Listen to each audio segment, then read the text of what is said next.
The truth is, most nail techs don't struggle because they're bad at nails. It's because they don't take their business serious like a real business owner. So in this video, I'm gonna teach you how to shift that mindset from hobby mode to business owner mode. I'm gonna show you everything you need to build from this point forward to actually make you money, attract real clients, and grow long-term.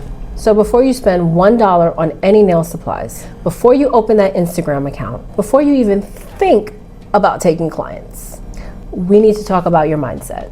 Welcome to your full masterclass on how to become a nail technician from start to growth, right now.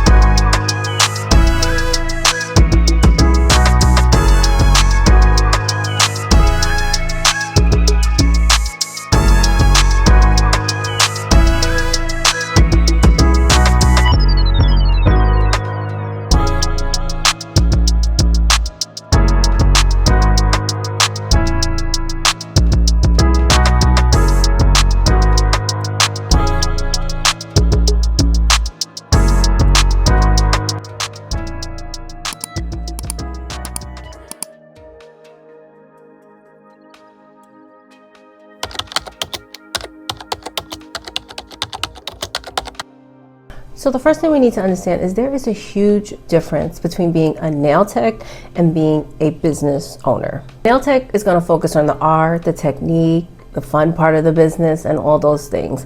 Whereas the business owner is going to focus on how to make income, worrying about expenses, profits, clients, growth, and all the things that go on the back end of things. And while both of those are very important, only one of those is going to actually help you pay your bills.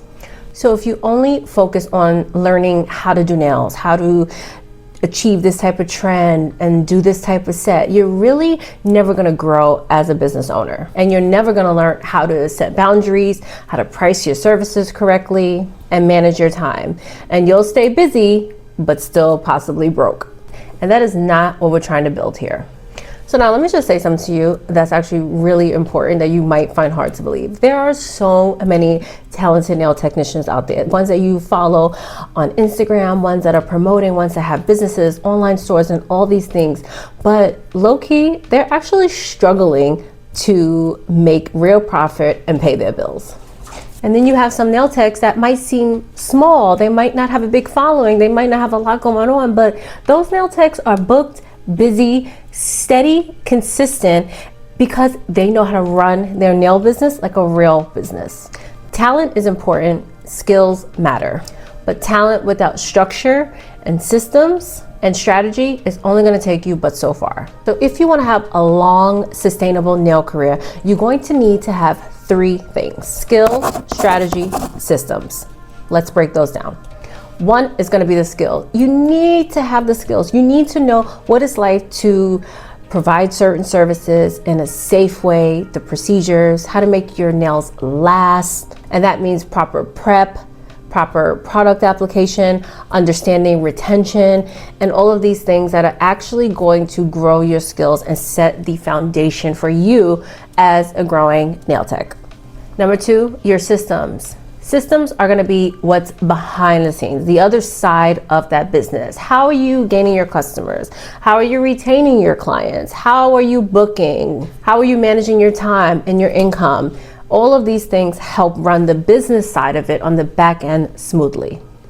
And three, most important, is strategy.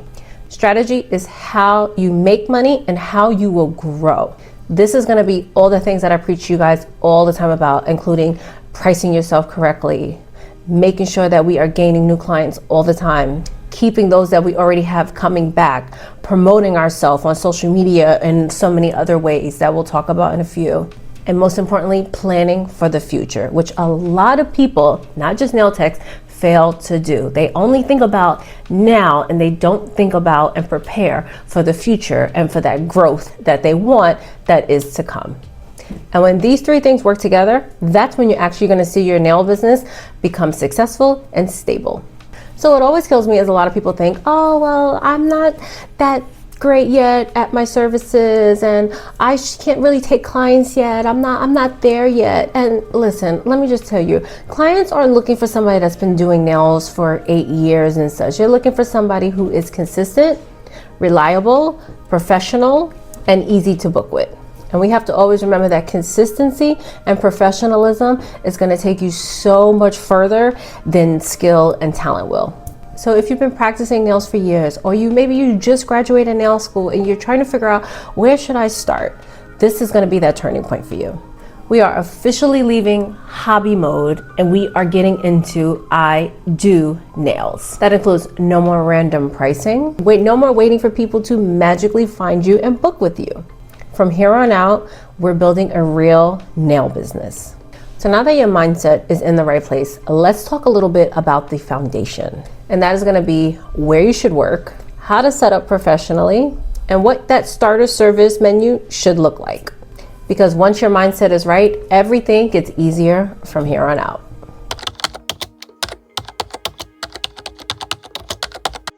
All right, now that we've shifted your mindset from hobby to nail business, let's start building that foundation the right way. Because where and how you set up your business in the beginning can either make things smoother for you or a lot harder. One of the first decisions you're gonna have to make is where exactly do you want to work? And you don't need this big fancy salon or setup to start, but you do need a clean, professional, and consistent environment. So option number one is going to be your home-based setup. And this is where a lot of nail technicians start off because it's affordable, it's convenient, it's easy, and it just gives you full control over the entire space of where you're going to be working. But your home setup still needs to be professional. So this is going to include a dedicated nail area, even if it's just a corner in a little room, your living room, your bedroom, your kitchen, something. Just make it be a designated area, not just like they walked in and you popped up this table and now you're doing their nails. Make it look like this corner is my business. I don't care if it's a 2x2 area in the living room, then let it be that 2x2 is your nail space. This is also going to include good lighting. You can easily get a ring light if you don't have regular lights, your table light. Sometimes your table light is not enough. Your clients want to see the area. We want to have it well lit. This also means no clutter. Again, if all the clutter is in another room, so be it. Just try to keep that nail area and any area actually that your client is going to kind of walk through and encounter a little clutter free if you can. I know sometimes people have more things than they need to. Sometimes people live with other people and you don't really have full control over mess and clutter, but do the best you can to keep any way from the entrance to your nail table clutter free. And this also includes no distractions. That means your pets, kids, loud TV, all these things. You want to try to keep it to a minimum. People understand, trust me, I'm a parent, I get it, especially if you have young ones and they may not know, now is not the time. Try to find a moment where you can maybe put them in a different room or in another, keep them distracted so you're not have to get up and tend to the young one. You don't have a TV blasting, you have it at a decent volume, whether you're playing music or you're playing a show or a movie or something. It's just background noise. That's the highest that the TV should really be. It's not a movie theater. We don't need to have it blasting. And pets, trust me, I am a cat person. If you know, I have four now, cats. And I make sure that, they are kind of away. They're not locked up or anything, but I try not to make it a distraction because some people are scared, some people are allergic, some people don't like cats, and it could just be a little bit of a turnoff. So just try to make sure that we have those things kind of situated before we start taking clients, or at least while we are taking clients. If none of that works for you, we have option 2, which is going to be a salon suite. So a salon suite is going to be your own little private area inside of a larger building, usually with other suites. Maybe it's just you and another suite. Sometimes it could be 15 other suites, but either way, you're going to have your own little private space, private business within a larger building. You're going to have more independence, you're going to have more privacy, and it's something that just looks very professional. People love salon suites, but with that comes a higher monthly rent. And while this is a perfect option for someone that isn't really able to take clients at home, if you are a beginner nail tech or you aren't stable in your clientele yet, renting a salon suite can be more expensive than you're probably bringing in. So you want to just make sure that you are able to afford rent. And again, thinking about the future, like I'm not able to afford rent like this month, next month. You have to think about it like an apartment. It's a contract, it's a commitment.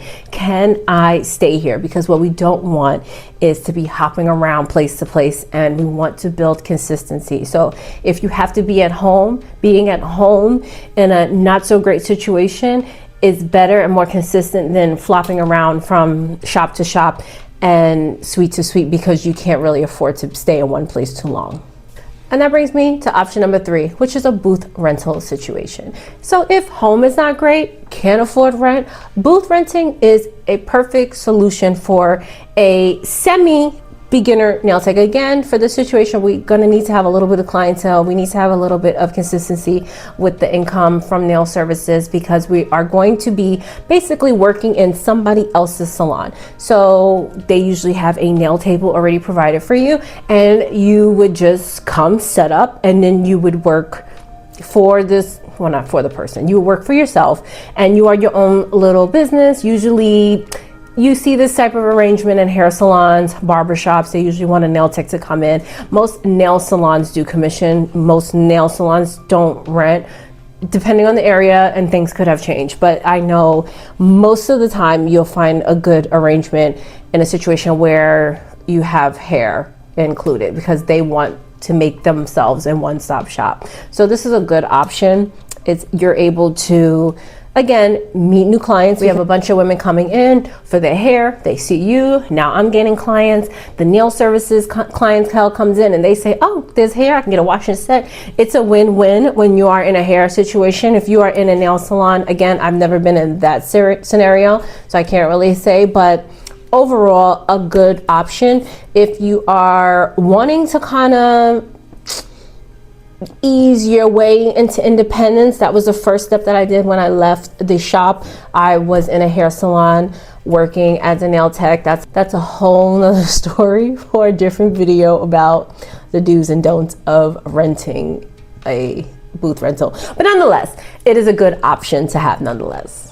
But at the end of the day, guys, there is no perfect option. People ask me all the time, Ms. Keisha, oh my gosh, what should I do? Should I run into a shop? I don't know if I should work from home. I should know if I should do this or do that. And there's no right or wrong answer. It's just gonna be what fits best for you at that moment. What can you afford? What's your clientele looking like? Are you consistent? Are you gonna be working every day? Because if you have another full-time job and you are only doing this part-time to build, why are you renting out a space for a week and you're only there 2 days a week? So think about all of these things before making your decision. But still, make sure that whatever you choose, you can be consistent.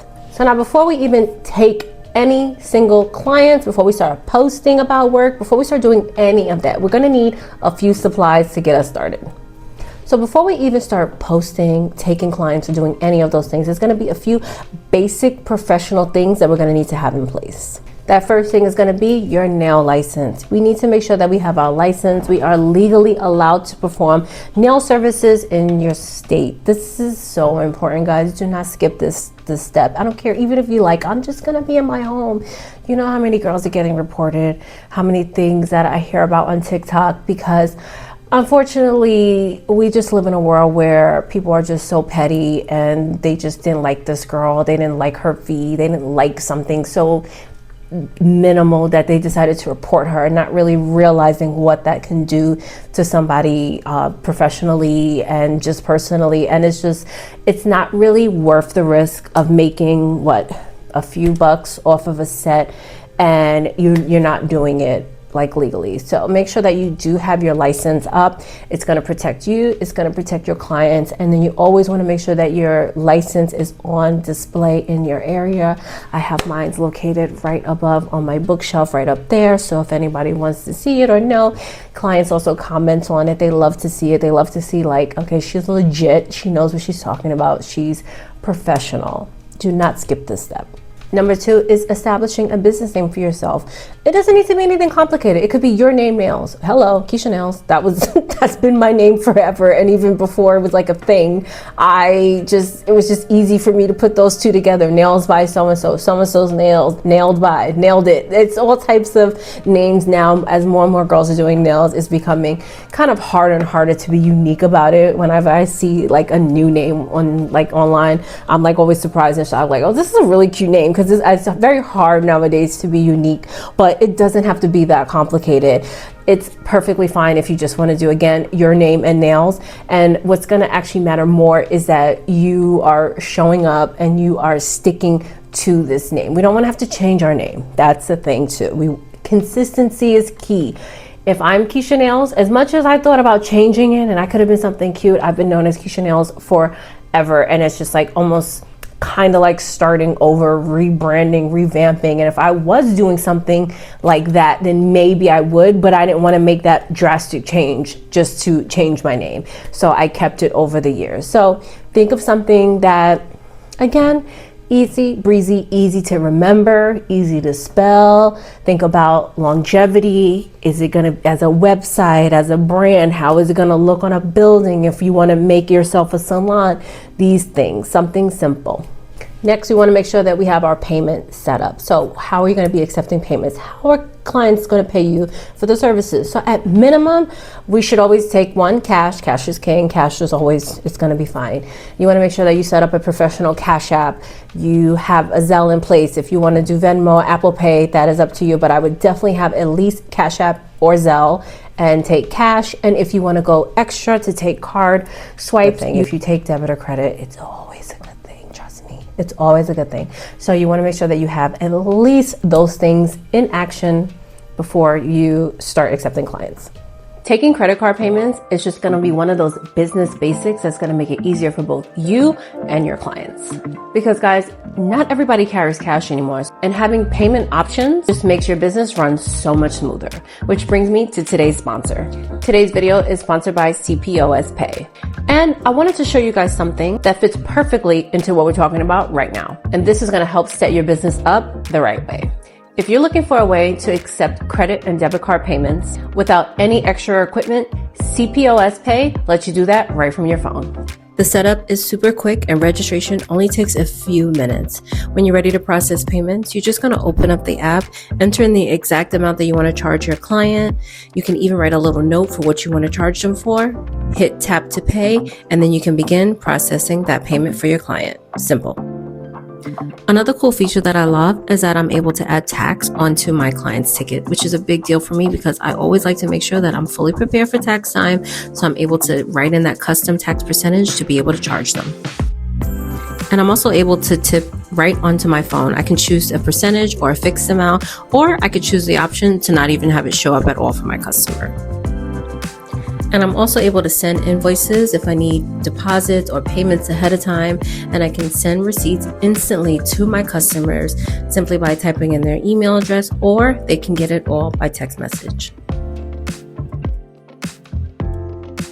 And from a business standpoint, I love that there's no extra equipment that I need to carry around or purchase. You just use it whenever you need it. They also keep the fees simple and fair, which is going to be super important when you're thinking about those overall business expenses. And I'm going to leave you an exclusive offer in the description box below. When you register with that link, you're going to get $25 credited to your account after processing your first $1,000. So if you've been working on getting your business systems in place, definitely go check them out. Okay, let's jump right back into the masterclass. So now that we have these things in place, let's talk about a starter menu. And one of the biggest mistakes a lot of beginners try to make is they want to do everything. They want to make sure like, okay, I'm including this, I'm including that, I'm doing that. And honestly, all that leads to is you being overwhelmed, you buying this mass products and supplies that you may or may not need, because again, you don't really necessarily have the clientele. It's not worth it to start offering hard gel if you only have one person that's really interested in it, and it might slow you down for work. It's going to make it inconsistent. So we want to just start off with the bare minimum. So what are some of these starter services that I recommend? Let's talk about it. One is going to be obviously basic manicure, basic gel manicure, crucial. don't skip it. A lot of girls jump into the acrylic and the enhancements. Do not skip or sleep on the basic manicure or the gel manicure.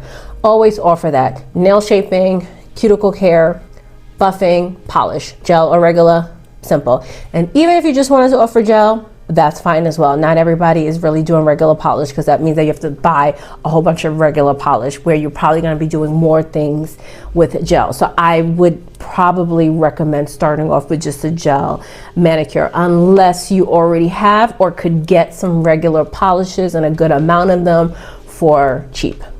So again, we have basic manicure. Number 2, I'm going to say, and I kind of said this before where I said basic or gel, but we just want to make sure we have our gel manicure. And with that, it's going to include to make sure that we have all the things needed for a gel manicure. So we're going to make sure we have a good LED lamp. We want to make sure we have a good base coat, a good top coat, stuff for prep. It's going to include all the same steps as your basic manicure, except those needed for the application of the gel polishing. So we want to make sure we have all the things for the gel manicure if we are only offering gel manicure, and things for the basic manicure if we're going to offer that as well. Now, something new that is popping up everywhere, which I definitely would recommend you add this onto a starter menu, is going to be your structure build gel in a bottle manicure. So this is going to be a gel overlay onto the natural nail to give it some type of enhancements. More and more girls are seeking this. More and more technicians are wanting to know how to do this. If you don't know how to do it, start practicing. I would definitely put this on my list of things to offer. If I can't offer it right now because I don't know how to do it, I'm in the works to start to get it on that menu, because that's where we're really going to start to see some type of income coming in from an advanced service. And then also to now we have a different type of clientele that's going to be coming in for that service. And obviously, lastly, we want to make sure we have the supplies for acrylics.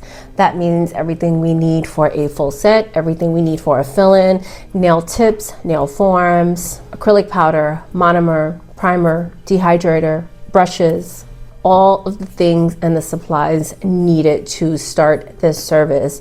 Again, I would not get carried away. Do not get carried away with fancy smashy name brands. We've learned that chemical is a chemical, and they're gonna slap it in a nice pretty bottle, slap their name on it, and charge you more for it. You can easily set yourself up online.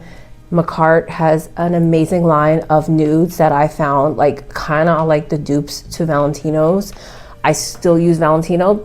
That's just what I got used to. I did play around with the Macart. I actually use that as well. So Macart has a good nude line. A lot of stuff on Amazon, Savilon, Beatles, all these companies, they have just as good. You don't need to start with the Sean Legend gel polish color collection, the Valentino nail collection, the Young Nails stuff. Start off small, because again, let your clients pay for the upgrade in products. When I start charging you more, just know now you're going to start seeing certain brands pop up around my desk. Make the money first and then grow. But you can easily start off with supplies on Amazon.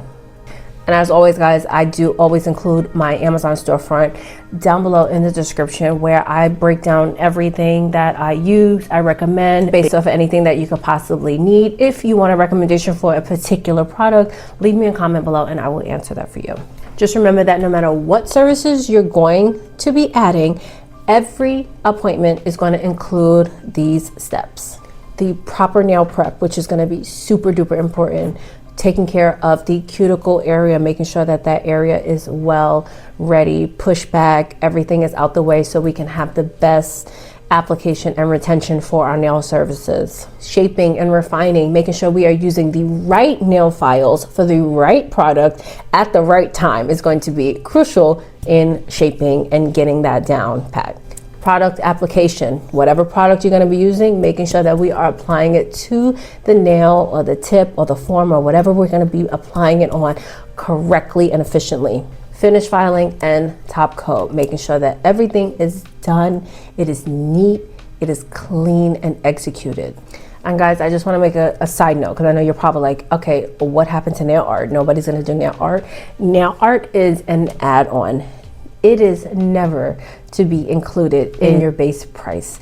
It is always something that is additional, and that is how you protect your time and your income. Nail art to start off with, I would recommend is get yourself some nice liner brushes, a cheap set of liner brushes, some liner paints.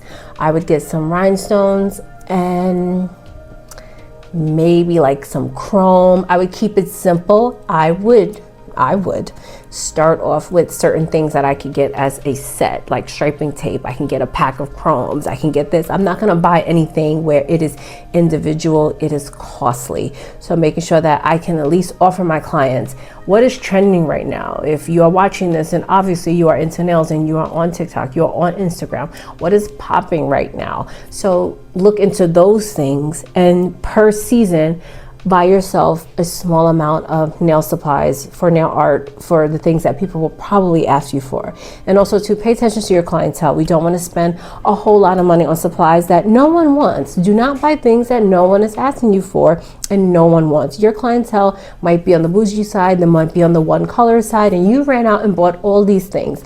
Don't do it. So pay attention to your clientele, start small, and then grow.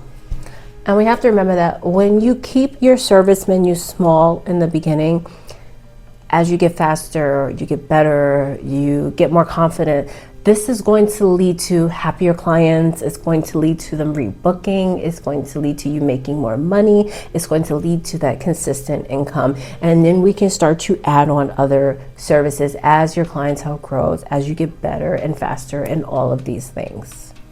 So now that we know a little bit about where we want to work, and we have that little bit of a starter menu of what services that we're going to be offering. The next step is going to be knowing exactly what you need to buy without wasting your money on things that you don't need yet.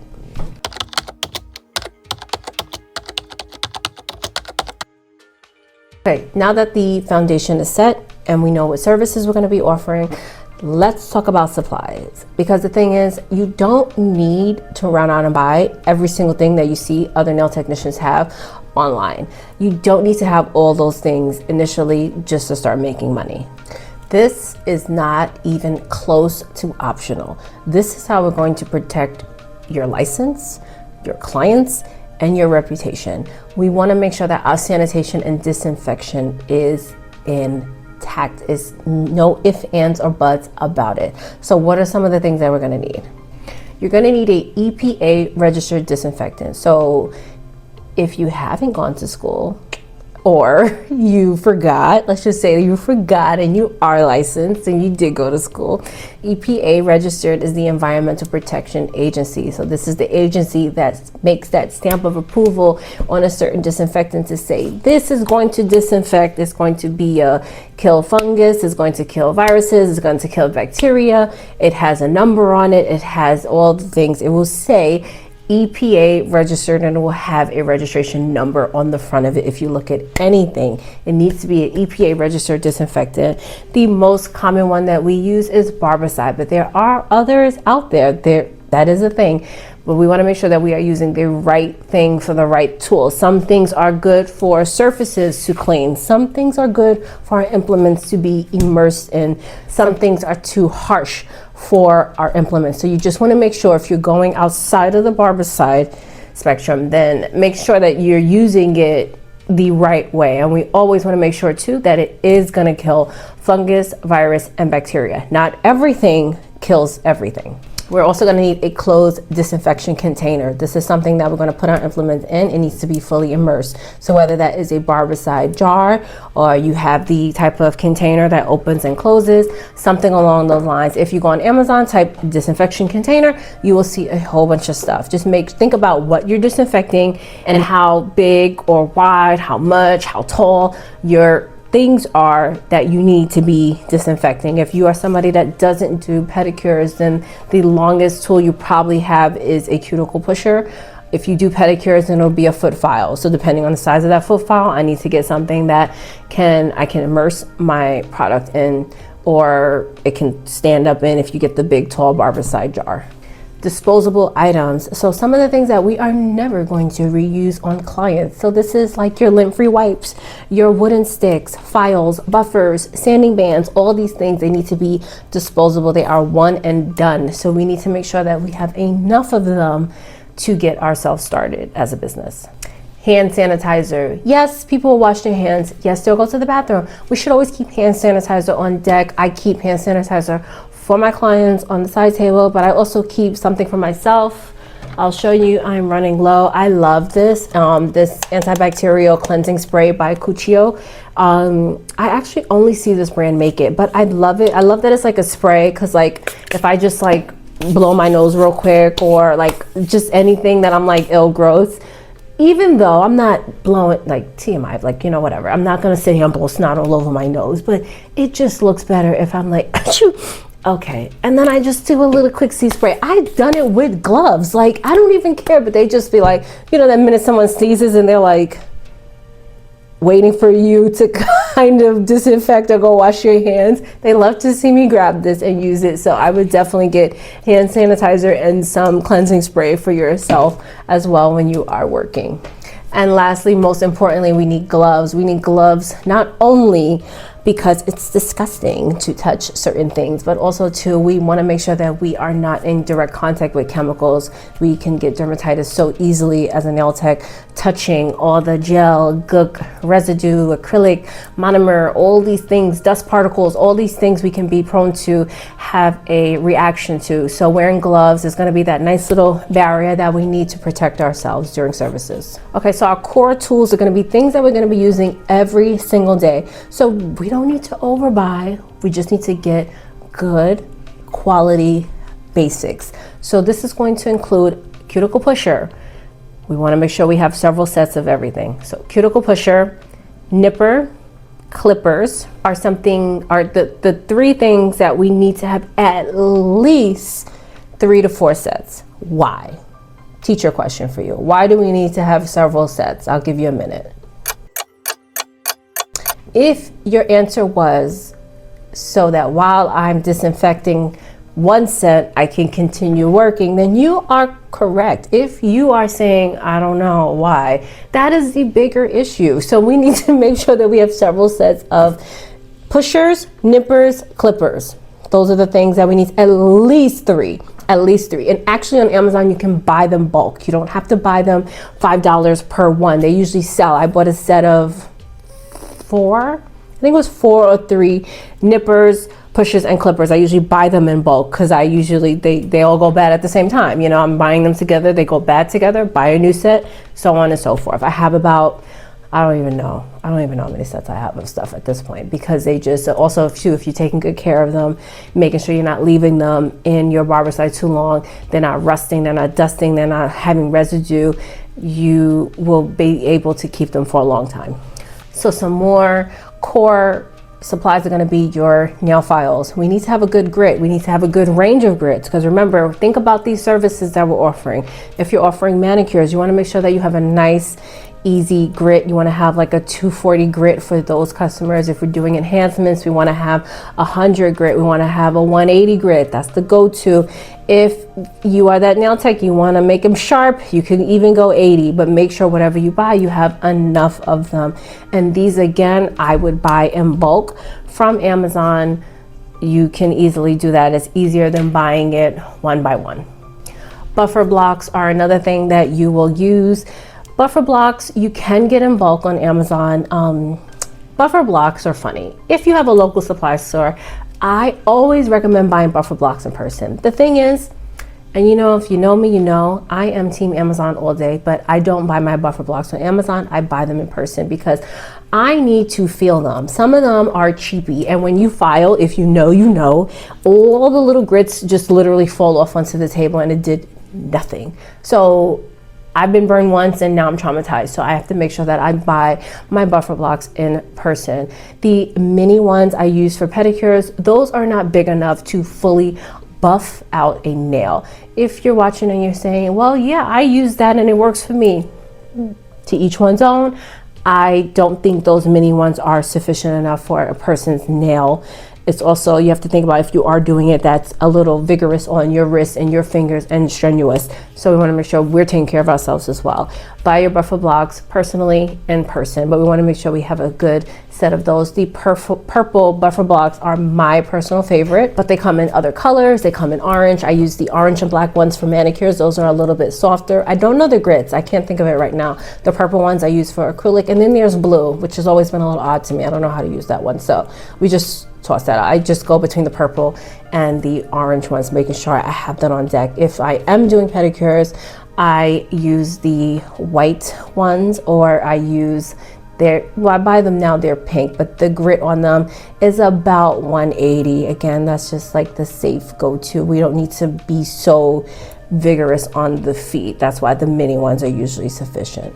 We need a nail brush. If you're going to be doing enhancements, you're going to be doing gel, you might need to get yourself some brushes. I have, again, all this stuff on my Amazon storefront. Any recommendations, stuff that I use. I do use a liner brush for my Builder bottle. I did get it from Valentino, but I do believe that you can easily just find this online. This is the brush that I use to kind of fix my Builder gel in a bottle. My actual acrylic brush, this one is from Valentino, but I'm gonna say I actually hate this one. I started using it and then I didn't really care for it. So you have to kind of go with what works for you. I'm still going hard with this old brush from this brand that sent this to me. They gifted me this in a collaboration. They're gonna kill me, but I can't remember the brand. It was on Amazon, and I have been using this brush faithfully. Like, I even dropped the Valentino and I was like, I'm going back to my baby. Like, I'm going back to this. So I love this brush. Find a brush that works for you. I would get at least 2 brushes in case you have a situation where it clumps up on you, you can keep going. That is the problem with this Valentino brush. It like clumps up on me in the middle of like a hand, and I'm like, what is going on? So I put it to the side. I'm able to just have another brush to work with. So you want to make sure you have a couple brushes, maybe in a couple different sizes, just to make sure, you know, if you have someone that has short nails, someone that has you're doing XL nails or something like that, I would at least have 2 to start with. At least have just 2 to start. You don't need to have a whole set, because again, we have to get familiar with the brands and the sizes that we actually like to use, but start off with at least 2. And lastly, we need a dust brush. So if you want to get a little fancy dust brush, or you want to get a actual brush, nail brush, you can use one of those. Those nail brushes are disinfectable. Side note, we are all wrong because we all use these, and these are not disinfectable, and we're not supposed to be using these, but it's something we all do, but nobody talks about. So if you want to do things the right way, then use a nail brush for each client. You can again buy those bulk, use them on one client, disinfect that with everything else that you're going to be using for that client. When it comes to equipment, what are some of the things that we're going to need to just get started? And again, we don't need this luxury salon setup to start. We just need it to be functional, and we need it to be clean. So what are some of the must-haves that we need to have in order to just start running our business? First thing is, we need a nail table. We need a nail table, we need a desk, we need something. You can, IKEA, Amazon, whatever, wholesale store, you can get a desk anywhere. The main thing is to make sure that is the right type of material that is not going to deteriorate underneath monomer and acetone. That's where a lot of things go wrong. You can easily get a glass piece. I have a glass piece that I have over my table. My whole desk situation is from IKEA. Most of the girls that you see on TikTok, their desk is from IKEA. I believe it's called like the Alexa desk or something like that. My desk is a version of that, but it doesn't have the drawers. I don't like drawers on the side of me. That's just a preference. I don't like drawers. So I preferred this with the bookshelf. This was a separate piece and they connect together. That's how my desk is, if you've ever seen it in a previous video. You can get anything you want. Again, just make sure that you get something that you can protect it. You can get glass cut and made from a hardware store. I think Home Depot might do something. Whatever it is, just make sure that it can sustain the chemicals that you're going to be using. Next thing is your nail lamp and your LED light. or something along those lines for your gel services. That's going to be important. We want to make sure we start off with a good one. This is the one thing, along with a drill, we're going to talk about that in a second, that I would put just a little bit of thought into. We don't want to start too cheapy when it comes to having a LED light, because it's not going to cure the nails properly. So we want to make sure it has certain functions. We want to make sure that it is doing certain things for us. If you want a video on certain features that you should be using and should have and should be looking for in an LED machine, I will leave a link to a video that I previously did down below, and you can go check that out, where I break down all the features of what you should be looking for, what it should include, and so on. I also have another one for a drill. What are some of the features of a cheapy drill versus a good drill, and what to look for? How do we make the right choices? And what does some of the terminology mean when it comes to buying a drill? So when you're reading the description, you know what to buy. So I'll leave both those videos down below, but those are two main things that I would not skimp on. We don't need to go super high, $400 drill, UV light, but we don't want to go $20, $30. We need to find a nice middle for those things so that we know that they're going to actually like last us a little bit. Another thing that we're going to make sure we need to have is a nice chair. We need to have a chair for ourselves, and we need to have a chair for our clients. We need to make sure that they are comfortable. Certain things in your client's chair, you want to make sure that it is wide enough to fit our heavy bottom, our plus sizes, our BBWs, and all of those things. And we need to make sure that it doesn't have wheels so they don't go gliding off as soon as they try to sit down. It's ideal to not have armrests to just give you extra, but you can find a nice chair that does have armrests that is wide enough. We want to make sure our chair, if you are somebody that likes to have wheels or not, that's a preference, making sure that it's ergonomically correct. What does that mean? That means that it has good support for our lower back, our lower lumbar. We want to make sure that we sit up. When we work, we are hunched forward. So we want to make sure that our chair is supporting that lower back. If it doesn't, because you bought something else, or maybe you can't afford one that does, you can easily get a lower lumbar pillow that you can attach to a chair, and it's going to give you that support that you need. We want to make sure that those are some of the things that we are putting some thought into it. Again, won't cost you that much money, but just put a little bit of thought into what you're shopping for. And lastly, really simple, a small trash can. We want to make sure we have a nice trash can on the side. It should have a lid. It should be self-closing or like a touch situation. I'm not gonna lie, I don't have that. That's just like not what I have. But if you are in a place where the smell can bother, that is the only reason why I don't really kind of have that.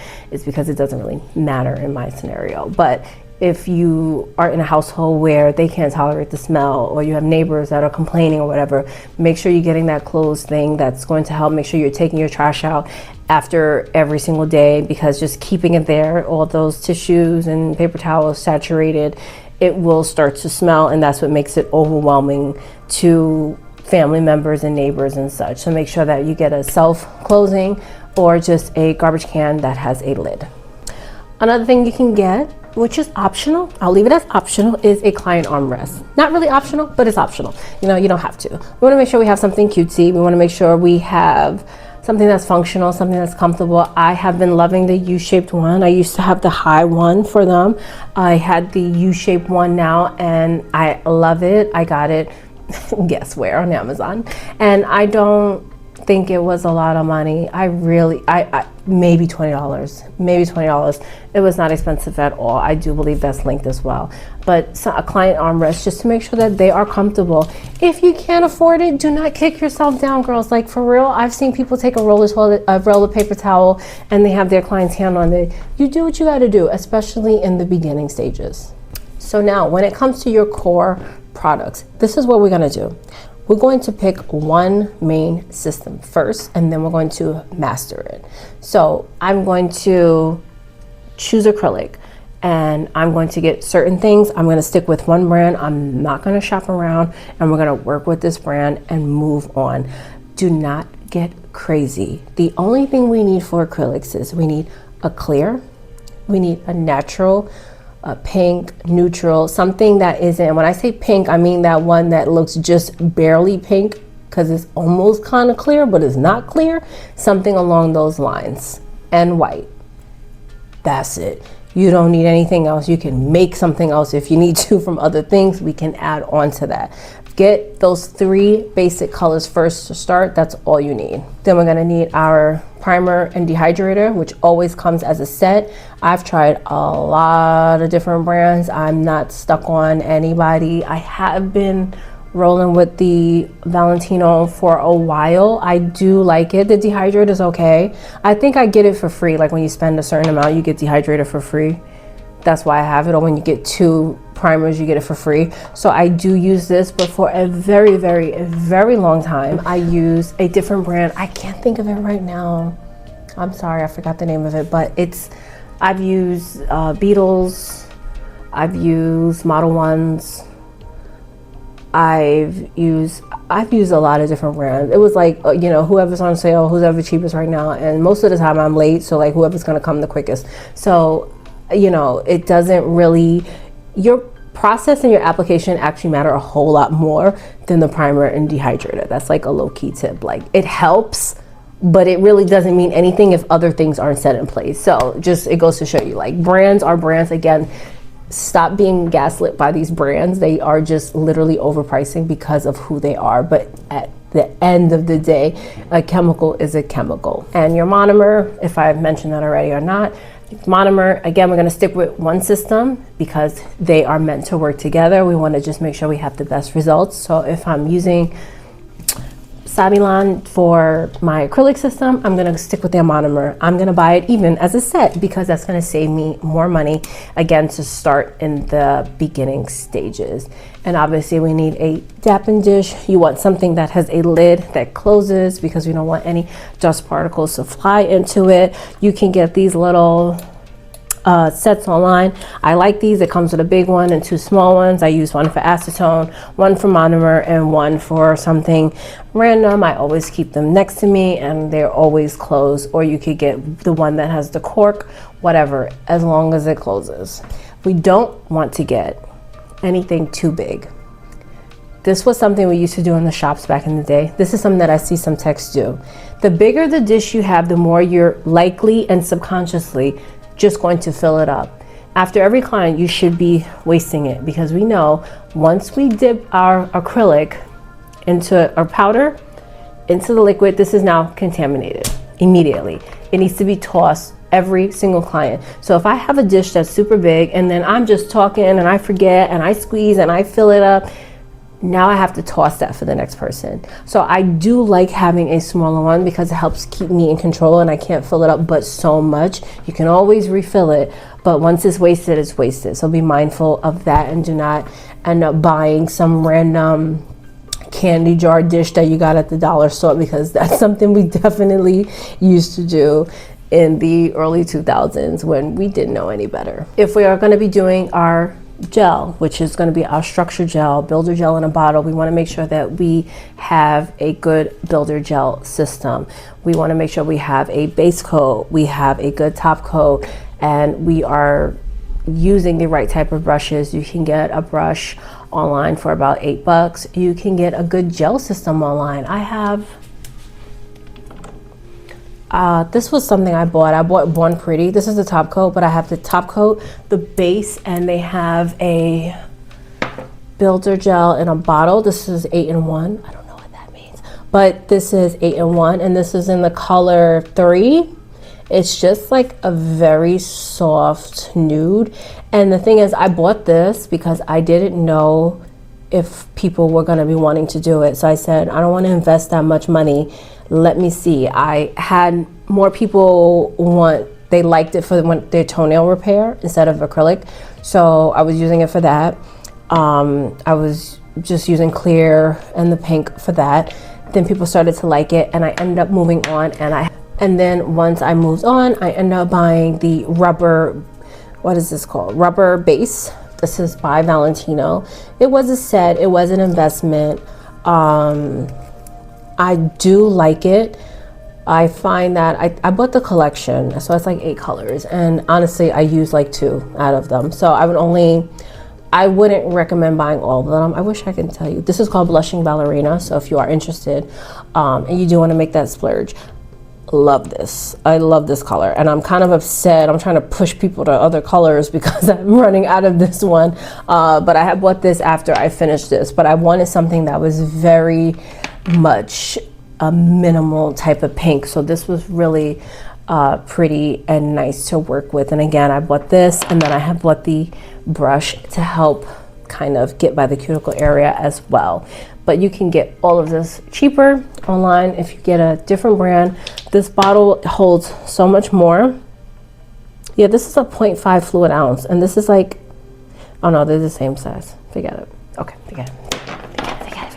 Nonetheless, I want to make sure that we are just getting the right system. And when it comes to build a gel in a bottle, you definitely want to make sure that you are using a good system and you are using the same system for the base gel, for the top and stuff like that. You don't want to mix and match, but so much when it comes to these things. And lastly, let's talk about polish.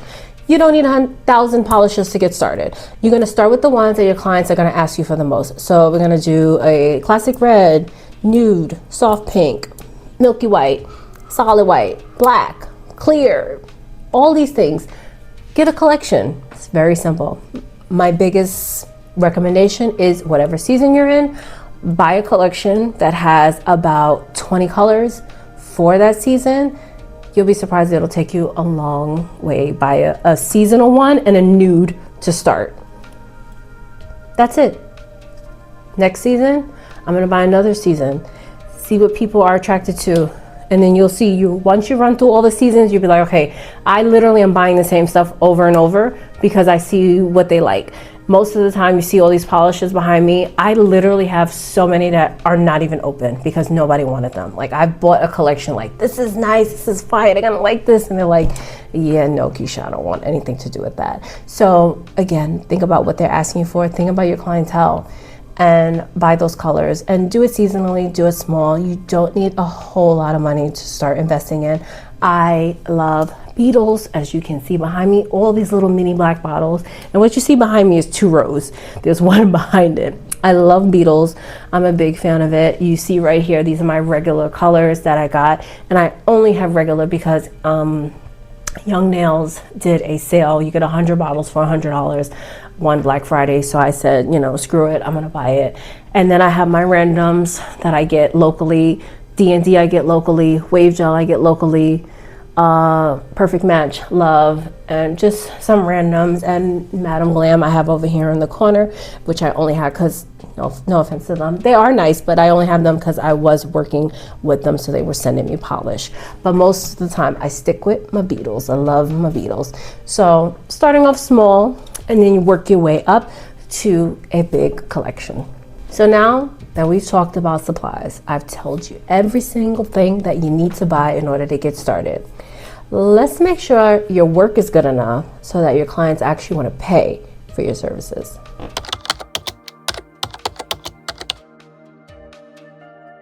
Pretty nails are nice, but long-lasting nails, that's what's going to build you a career.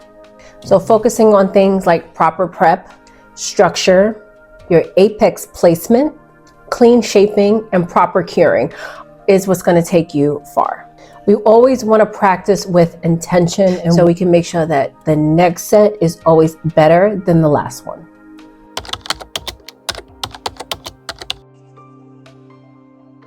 If you undercharge, you're going to burn yourself out. If you price with intention, you will grow. So when we're pricing our services, we need to think about the time it takes for us to do a service. Whether you're slow or fast, it doesn't really matter. I'm very fast at doing acrylic. I'm not going to charge less because it takes me less time. So why would you charge less because it takes you more time?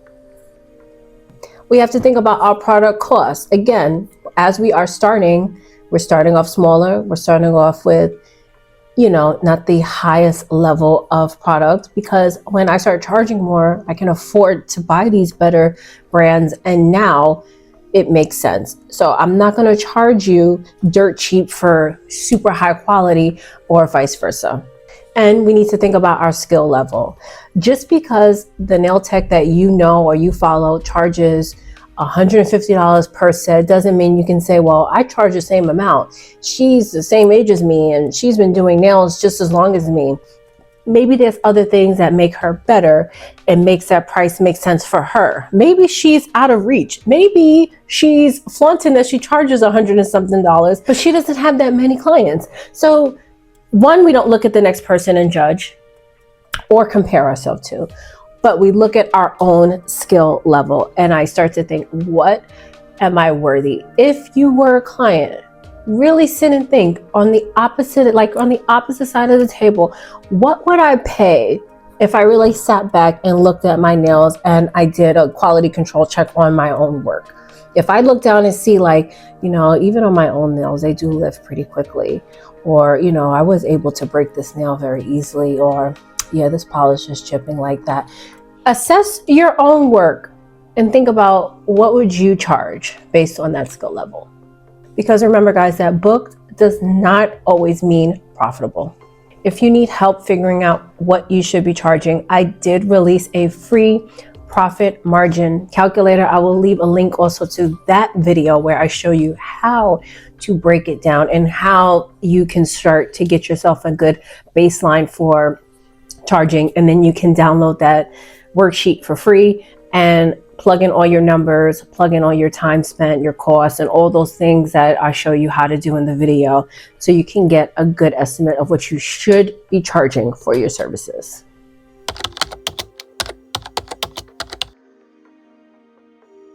You guys always know I am about the client experience, and clients definitely come back because they love that feeling. And it's more than just nails, because there's a lot of people out here that's doing the same thing that I'm doing, that might be doing it quicker, that might be doing it cheaper, that might be doing it better.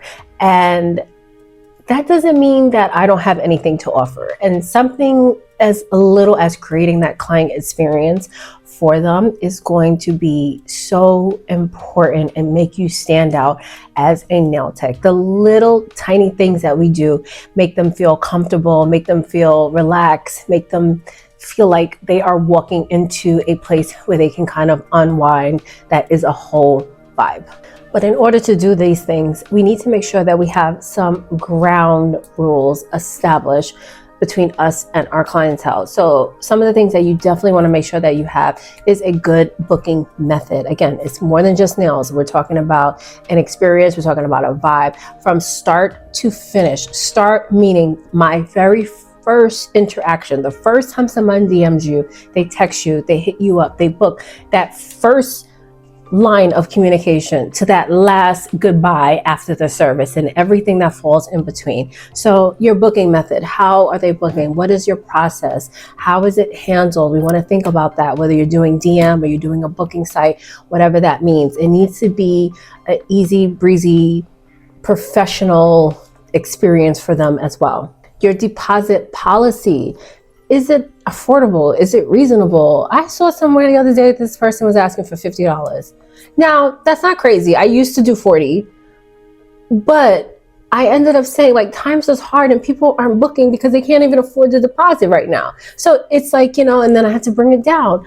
Doing something that is going to lock in that policy, they need to know that I want to be respected, my time, my appointment. I'm putting aside time for you instead of giving it to somebody else. So we want to make sure we have a good deposit policy down and they are fully aware of it. What is your cancellation policy? You don't need to be walked on all over. They need to know, if I cancel, what are the repercussions? And that needs to be, again, something that they know upfront in the beginning. And how you deliver these policies is going to be crucial. Not in a last minute thing, they found out this is your cancellation policy because they're calling you to cancel. This is something that they know either from my booking website, that whether you read it or not, you checked off on it and you agreed to my terms, or I sent it to you in an email or a DM or a text after your appointment was booked and your deposit was received. They need to know this information upfront in advance. And doing these things, it doesn't appear bad. I think sometimes you guys think that, well, if I say this, I don't want them to think. No, it gives professional. They're like, okay, she's about her business. People respect it. Never feel bad about doing the professional thing, about protecting yourself, your peace, your time, and your business.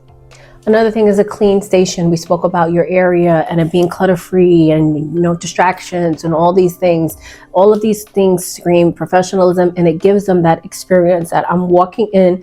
Again, if it's a 2x2, so be it. I'm walking into her 2x2 and she has it all decked out. It's professional. We have our own little nail vibes going on in this little corner. It doesn't matter what it is. They appreciate that and like these things. And lastly, and most importantly, is your professional communication. How you interact with your clients, how you speak to them, how you talk to them, how you message them. Grammar, full sentences, periods where they should be, no slang, no cursing. These are the things that, I know you're saying, so what? She's the same age as me. It doesn't matter. We go above that. I am the owner of the business. I'm not gonna just talk to you however because you're the same age as me or you're younger than me. I'm going to talk to you in a professional tone and just always keep it professional and always make sure that we are communicating throughout the entire time, from booking to servicing and afterwards.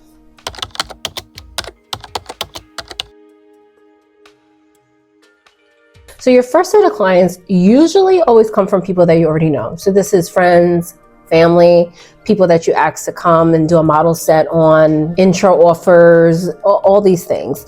Always rebook before they leave. We always want to make sure that first client turns into a long-lasting client.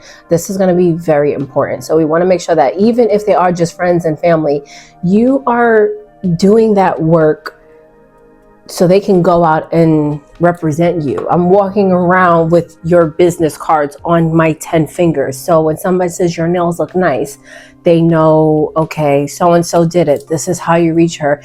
They are models. They are, whether it's a cousin or whatever, it's a free set. We're gonna treat all of these intro new people like walking advertisements so they can go out and bring us more clients. And even if they are friends and family and models, that doesn't mean that they won't become paying customers. I had friends pay me. Yes, we're friends. I don't care. It's still product and time, and they're going to pay me for my services. So don't sleep on providing services for free. Again, in the beginning, just making sure that you can benefit from it later on, and these people are doing what they need to do and speaking good things about you and handing out your business card, sharing your social media, and all of these things.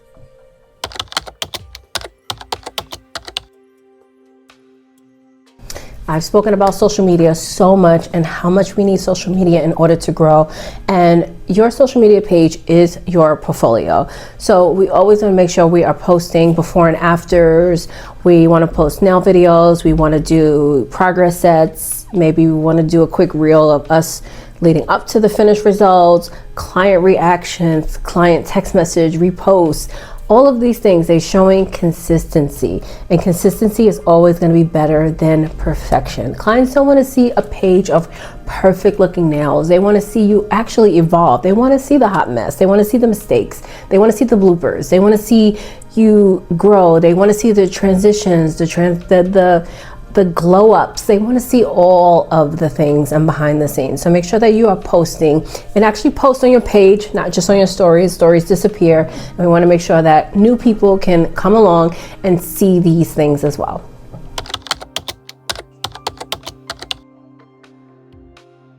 So how do we stay booked? Staying booked it takes strategy. Getting booked once is easy. We can all have first one-time customers. That's not really a hard thing to really kind of do and get out there. How do we get people to come back? So in order for this to be successful, we need to really focus on rebooking. Try to rebook people before they leave.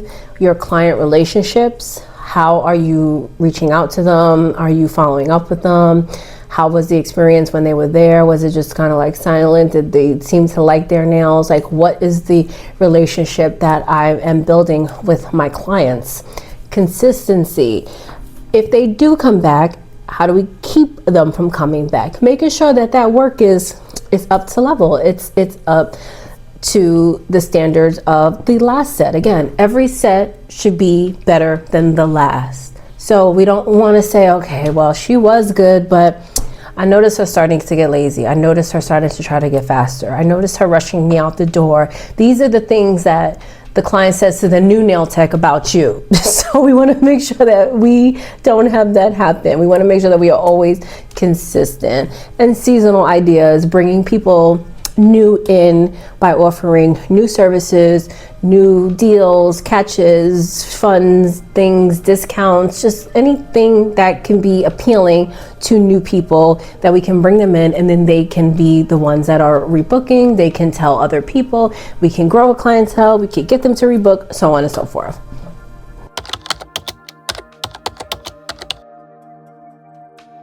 So a lot of people think in order to grow in this industry, we have to just like work like crazy, and that's the only way that we're ever going to make money and the only way that we're ever going to last. But that is like really not true. And you don't need to build a long career by overworking. What you need to focus on is the growth. And how do we grow? We grow by raising our prices gradually, which is a must. We have to raise our prices. You might be scared to, but we have to raise our prices.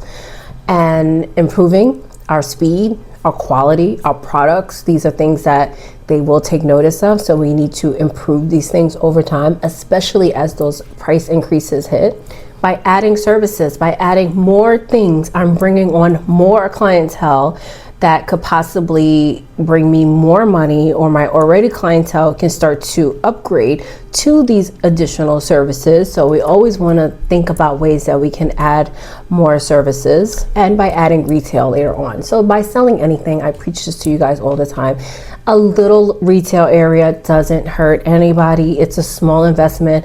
I would not start that in the beginning. You want to make sure I have a feel for my clients and what they're actually willing to buy, what their price range is, what their needs are. That's something that once you get the clientele, I have to feel them out for what they need, and then I can dabble into a little bit of retail. But again, growth.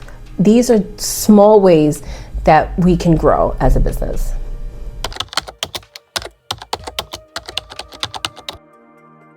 You have to understand that this career goes far beyond just doing nails. I say that to my students all the time, that just doing nails is the bare minimal. And what happens as we get older and we can't really do this job anymore? Your eyes get tired, my hands get tired, my back is tired. Like, I'm 1 foot out the door. And what we can start to do is establish paths for ourselves. And you can do that now while you're still in the beginning stages. Think about what you want long term. And that was one of my favorite questions to ask students in classes. Where do you see yourself in 5 years? Or where do you see yourself in 10 years? And it sounds like, oh my gosh, Miss Keisha, that like, I'm just trying to get through this class. Like, I'm just trying to get my license. I'm not even thinking about that. But we have to know what the end step is, so we know the proper steps that we can take that are going to get us there. If I know I want to eventually kind of go into teaching, then I know, okay, I'm going to need to kind of check off some boxes in order to become a nail teacher. I know if I want to get into editorial, there's some things that I'm going to have to do in order to get me there. So think about the different paths that you could take, because there's education, digital products, you can sell certain things, you can help other nail techs grow. There's brand deals. Many nail technicians you see working on TikTok, whatever, they make a lot of their money from brand deals. Most of them, the posting and stuff, it helps a little bit. Nails, it does a little something, but a lot of people make a lot of money off their brand deals. And sweet ownership. Maybe you want to own a business. Maybe you want to be a salon owner. These are the things that you can start to think about, that it's going to be bigger than nails, because this is bigger than nails. This is business. So if you made it this far in this video, I take it that you're very serious, and that's step one.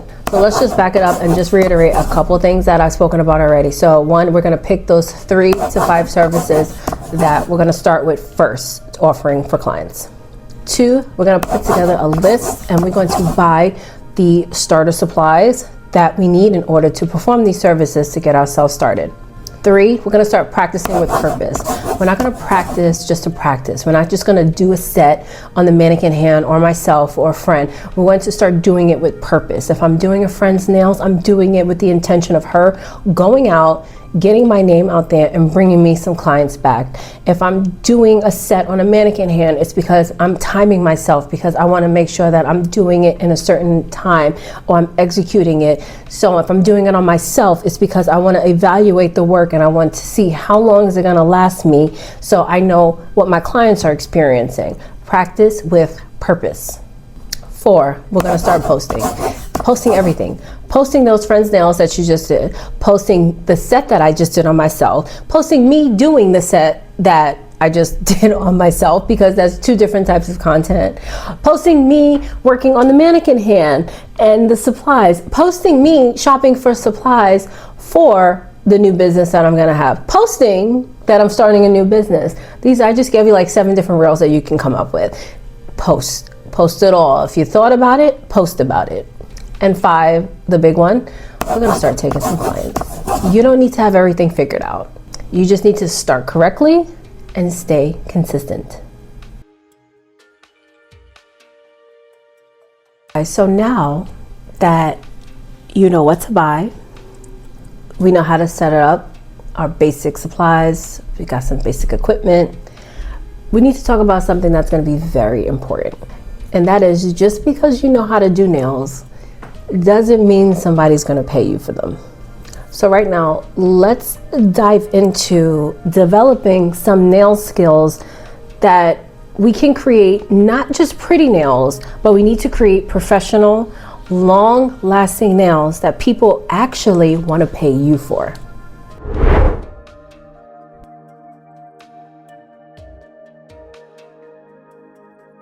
So the biggest thing is, there is a huge difference between nails that look pretty in a picture and nails that are actually lasting on a real client. I've seen so many pictures, Pinterest especially, that clients bring me and they say, oh, can you do this? And I'm like, that is editorial. So editorial nails are made for this picture. And I'm not even gonna talk about if they're press-ons or not, but like, these are not made for like real human beings that have jobs and touch things and do things. So we have to there's a big difference between pretty nails and nails that are actually gonna last. So professional nails are structured correctly. They're smooth, they're shaped properly, the apex is in the right area, they are applied safely, and they last a long time with minimal to no lifting. Your nail prep is going to make or break you. Your nail prep is the thing that makes nails lift. Lifting leads to unhappy clients, and unhappy clients lead to a bad word of mouth, and that leads to not them rebooking and you not making any money. And this is going to be problematic in a business when we are losing clients and not making money. So we need to make sure that our nail prep is done like efficiently, to say the least. So when we are prepping the nails, we should be making sure that we are pushing back the eponychium so that we can expose the cuticle. We want to remove the dead cuticle from the nail plate. So we push back with a pusher. We are nipping, or we are using a sanding band. If we want to do it with a drill, there's nothing wrong. I mean, we have manual prep and then we have electronic prep. It's still going to get the job done if you are using the right tools. If you know how to do it with an e-file efficiently, knock yourself out. If you are not there yet, do it manually with nippers and a pusher and get the job done. We want to make sure we are lightly removing the shine from the nail. That is so important. I think a lot of people get it, but then they don't really get it. And you have to vigorously kind of scrub the nail and wipe the nail with a lint-free wipe, because we want to make sure that that nail plate is dry. Dry means that it is ready to accept anything that we are going to put on it. That means removing all the dust and debris, and then making sure we are using dehydrator and primer. This is why dehydrator is so effective, because I'm gonna wipe that nail, then I'm gonna use some type of cleanser to make sure I'm really wiping it, and then dehydrator is just going to take every single drop of moisture out that nail plate, and primer is going to get you ready. And we wanna make sure to, and I've spoke about this before, that we are using primer the right way. We aren't over priming the nail. There's no such thing as putting more on, because if I put more on, her nail should last even longer. Wrong. It'll flood the cuticle area and actually have the reverse effect and cause lifting. So if you feel like, well, my prep is good, I'm doing everything you say, but I still have lifting issues, check how much primer you are using, how close you're getting to the cuticle and eponychium area, because you could be doing too much, and that is why your nails are lifting. So we want to make sure that we are executing that. Once you get that down pat, it's kind of smooth sailing after that. Your prep is not the most glamorous part of nails, but this is what's going to separate an amateur nail tech versus a professional nail tech. This is what's going to get nails to last and last.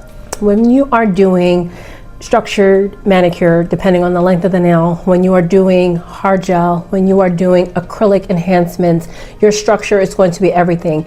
Your nails should not be flat. You need to make sure that apex is in the right place, and structure is what's going to make your enhancements stronger. We speak about this in school when we have certain things where we have the C curve, which is going to help. We have the apex, which is going to help. We need to make sure that our nails are built structurally correctly in order to withstand anything. This is what makes nails break. If your nails are breaking, or they break from time to time, and they're always breaking right at that edge, that means they're not structurally correct, because that is where your apex should be. That should be the strongest point of the nail. So that means automatically your apex is not in the right place. We want to make sure that that apex is in the stress point area. I'm going to try to put a picture right here so we can just go over where your apex should be, where that C curve should be, and all of these things. These are crucial for your structured nails. We want to make sure they're not too flat, because too flat, it's just going to break. That's all that means. And if they're too bulky and fat, that can really damage the nail, because if they do hit them and hurt them, they can actually break and lift their nail plate from the nail bed. They could hurt their matrix, they could hurt other things, and it could be worse for the client actually in a break. And it also just will look messy and big and bulky. We want to make sure we are shaping the nails. Shaping is what's going to make nails look expensive. When lines are crisp and straight, this is what makes nails go from like, oh, you got your nails done, to, ooh, you got your nails done. It's noticeable when you know how to shape and you're shaping correctly. And do not think this relies on the type of file. So many girls think I can only get them straight if I use a super sharp file. That is incorrect. It's about how you shape, again, knowing what file to use at what point in the service and the correct way. That's going to get you the best shaping. We want to focus on straight sidewalls. When I see sidewall to sidewall, it is nice and straight. Even if it's going into a stiletto, it is a sharp stiletto. It is a coffin, it's a ballerina, it is an almond, whatever that shape may be, it is even to the middle of the nail, and they come down and it meets. It is sharp and straight. All the nails are even. I am not a fan of this magnet thing. That's just me. I'm old school. Match them up. Make sure they work. Make sure they're the same size.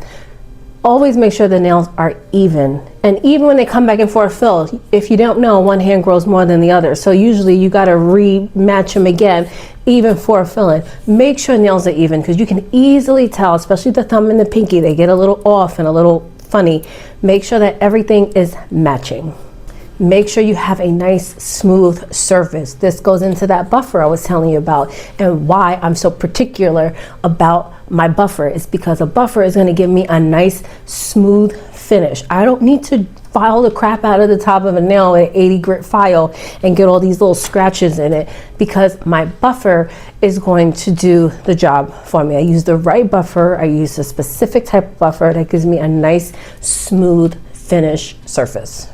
And lastly, that nice clean cuticle area, because I did all my prep, my application was T, and now we make sure that that cuticle area looks amazing. And all of these things is what's gonna help that look refined and look expensive, and that is what they're gonna start to pay you for.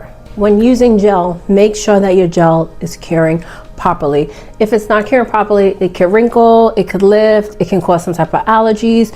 We want to make sure that we are painting in thin layers, gel like thin, very thin layers. We are using that correct lamp. Go check out that video I told you. Make sure you're using the right lamp for the right type of gel, because curing hard gel versus build gel in a bottle versus gel polish, all are a little different. Sounds the same, a little different. So we want to make sure we have the right machine if we are offering all of these things, and making sure that we are curing all the fingers, making sure everybody's getting enough love in the machine from the light so that they can actually cure for the full amount of time and cure correctly. So your lamp is going to play a big part in making sure that you are doing it the right way, as well as your application of polishing.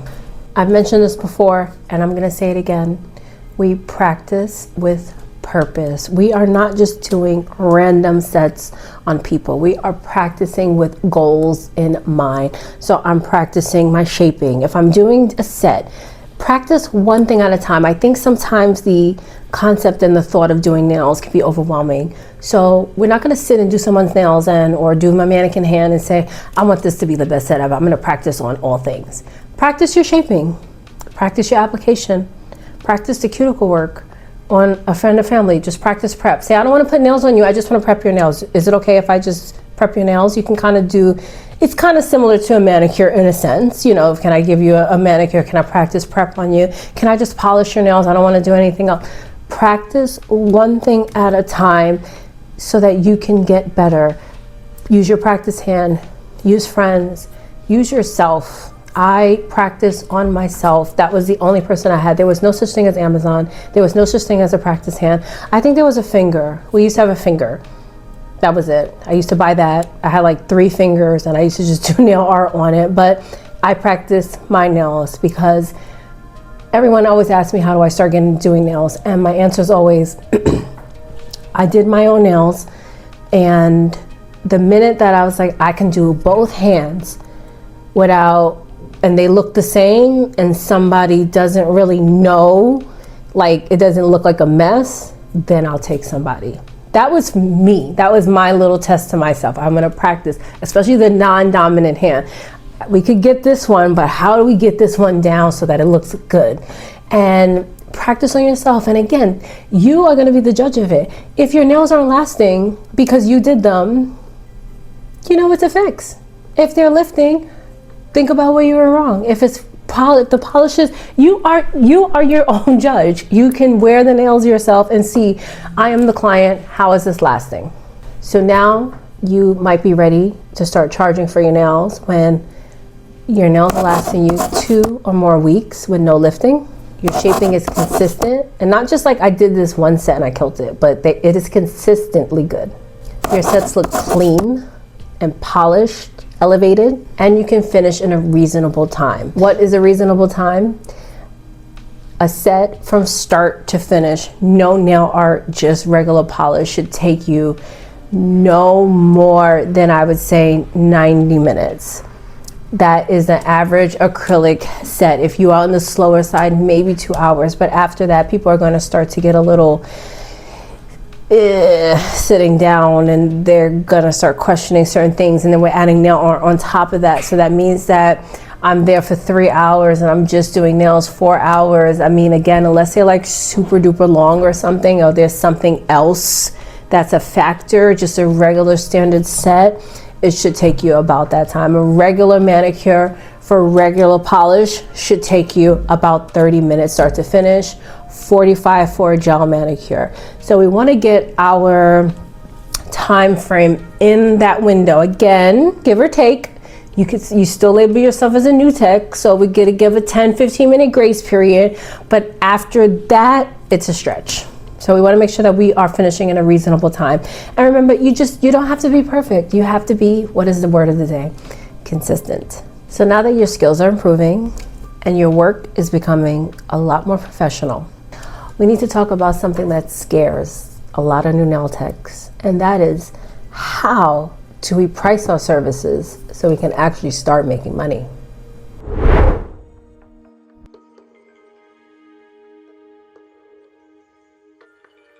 Okay, so now that we talked about building these nail skills that people actually are going to be paying for, we need to talk about how much you're going to actually be charging for these services.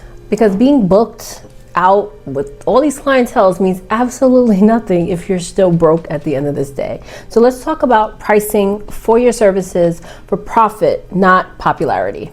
A lot of nail techs start to see their books filling up, they get excited, and they're just like so excited about being busy. But being busy doesn't mean you're gonna be profitable. And we need to make sure that we're not working 10-hour days and being fully booked, and we aren't making enough money to even live, survive, and let alone pay bills and have fun with that. So this will happen if your prices are too low. So remember that when we are pricing our services, there's a few things we need to look at. Your prices aren't just gonna cover your nail products. You know, we can make that $10 back for our dehydrator and primer. Like, that's not a problem. We need to factor in other things when we're thinking about pricing. So it needs to cover our time, skill, and business expenses as well. So the first thing is time. Let's talk about time. So if a service is gonna take you, let's say 2.5 hours, you cannot charge somebody as if it was taking you an hour. You're not going to make any money from that service. So another thing is, too, your product costs, acrylic, gel, tips, gloves, wipes, all these things add up. So we have to factor all the things that we're using in one service when we are pricing it. So again, a lint-free wipe, a this, a that, a that. Don't skim on I use the cotton ball, I use one orange wood stick. Every single thing that you use for that service, we need to think about that in our product costs.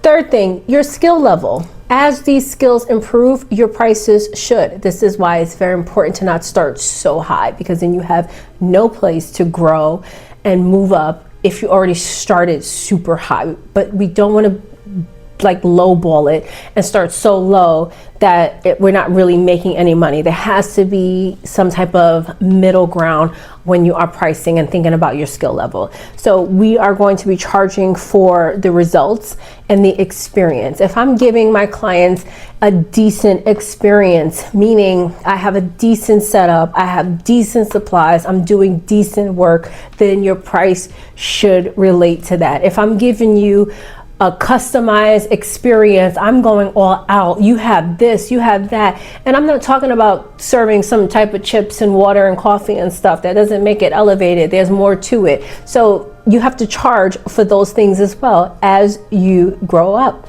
Number 4 is your business expenses. Are you paying for rent? If you are renting a booth, if you're doing a suite, what are your utilities like? Yes, your cell phone counts because they have to call you, right?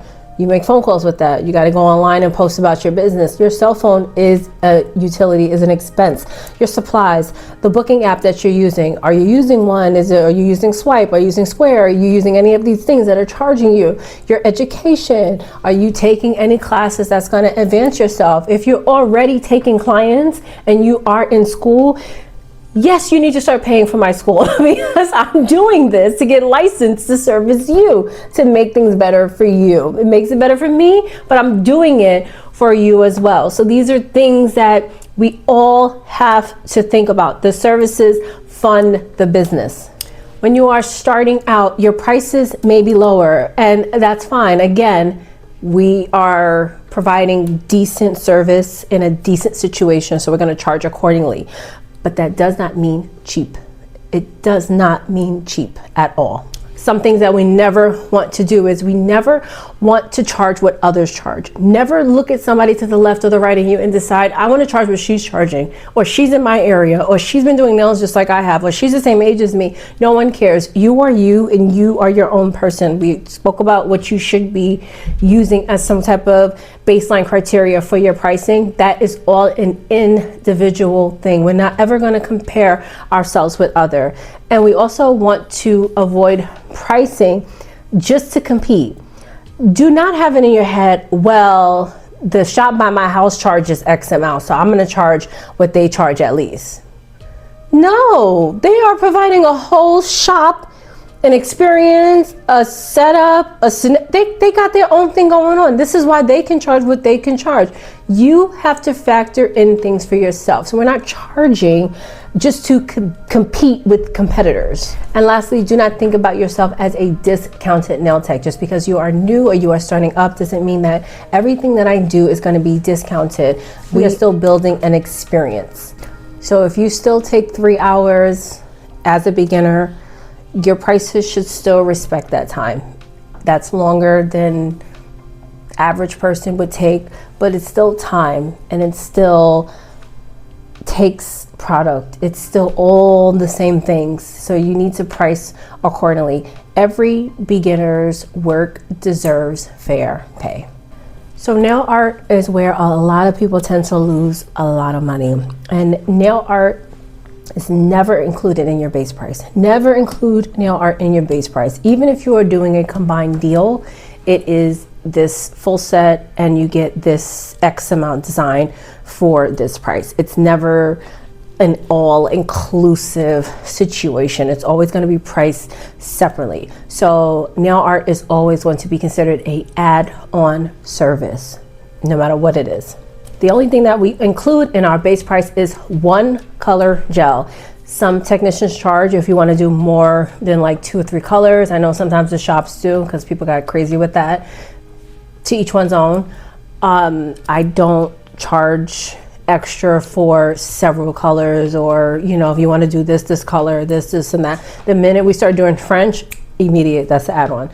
The minute we start doing a rhinestone or anything like that, those are all add-ons. I personally don't charge for several different colors. Unless you're doing every single nail one color, maybe I would be nice the first time you try that again, I'm going to charge you for it, because that's a bit different. That's 10 different colors. That's a bit much. So add-ons include French, rhinestones, any type of line work, line designs, any type of charms or anything that you put on the nail, chrome or any type of special finishes, striping tape, long length nails, all these XLs, 4XLs, all of these things are additional add-ons. These are all, anything that is a detail that takes extra time, we should be considering it as an add-on, which is going to bring on extra income. Once we figured out what we want to charge for our services, you raise your prices as you grow. Again, as I get better, as I can offer more, as I can do more, as I can buy better things, I'm going to raise my prices. So things that you want to consider when you are raising your prices is ask yourself, am I getting faster? You should be getting faster. Is your retention improving? When clients are coming back, are they coming back with less issues? Are they saying, girl, this lasted? And not just one person, not just Samantha. We don't care about Samantha's nails. We want to know if everybody's nails are lasting. Samantha just might not be doing anything, and that's why her nails always last. So we need to think about everybody collectively when they're coming back to you. Are their nails lasting? And more importantly, clients will tell you, this set really lasted. Are you hearing certain words, certain sentences a lot? These lasted a long time. Well, your nails always last me. These are little clues from the client, because sometimes when you get to a certain point, you might not remember this person and what they do outside and this, but so if you start hearing that from them, that is definitely a sign that they are lasting. You're getting consistently booked. You see it. I see people coming back. I see a couple new faces here and there. People are rebooking. It's getting more and more busy. And your overall work quality is improving. That means that you are growing. That means that you should be thinking about raising your prices. When we are discussing our pricing with our clients, we want to make sure that we are confident. If I sat and I thought about all the things that it took me to get to this price, I thought about my skill level, I thought about the products I'm using, the cost, the time, and all these things, and I have this price set in stone, we do not allow people to take that as an opportunity to haggle with us and say, well, I want to pay this, or that sounds crazy to me. I don't care. We need to be confident, because when you are confident in your prices, your clients are confidently believing in you and they're confident in you as a nail technician. So if you sound unsure, your clients are going to feel unsure. So we say with confidence, not it's 45. We say my full set is 45 and nail art is extra depending on the design. Confident. it's 45. Not so, I think that's gonna be about 45. There's a difference in that. We speak with confidence because I thought about that $45 and how it's gonna get there and what it's gonna do for me. So I'm not about to have you talk me out of it. And what I'm not about to do is sit here and think I'm gonna lose out on $45 or a new client, because she doesn't wanna pay this price or whatever the case may be. Because not all money is good money.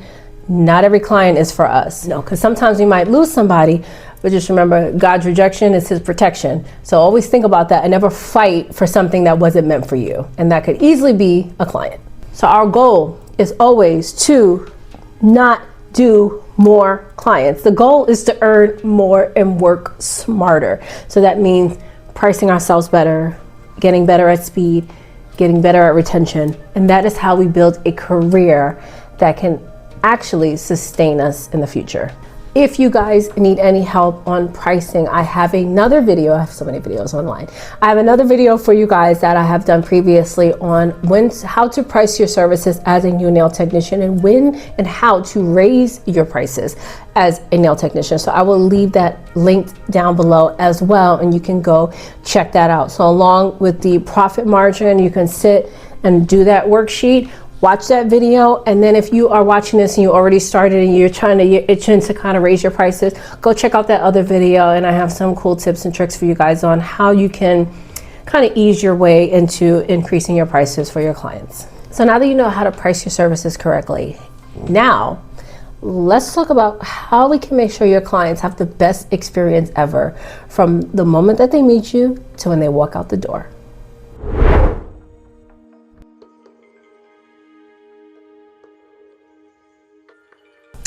So now that we're pricing ourselves, so we're actually starting to make a little bit of money, how do we create the ideal client experience? Because clients don't come back just for pretty nails. They actually come back for the way that you make them feel.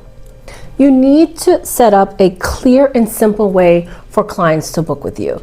This is where professionalism starts. Again, we're talking about client experience from first interaction to the very last. And we don't want that first interaction to be confusion, question. It's too much work, too much work. How can we make this easy breezy? So beginner friendly ways that we can start to implement this is by setting up a booking app. So using something like Square, StyleSeat, Acuity, Gloss Genius, anything like that you can use to set yourself up to start taking appointments in a booking app. I do recommend using a booking app. You guys, if you know me, you know I'm all for the booking apps.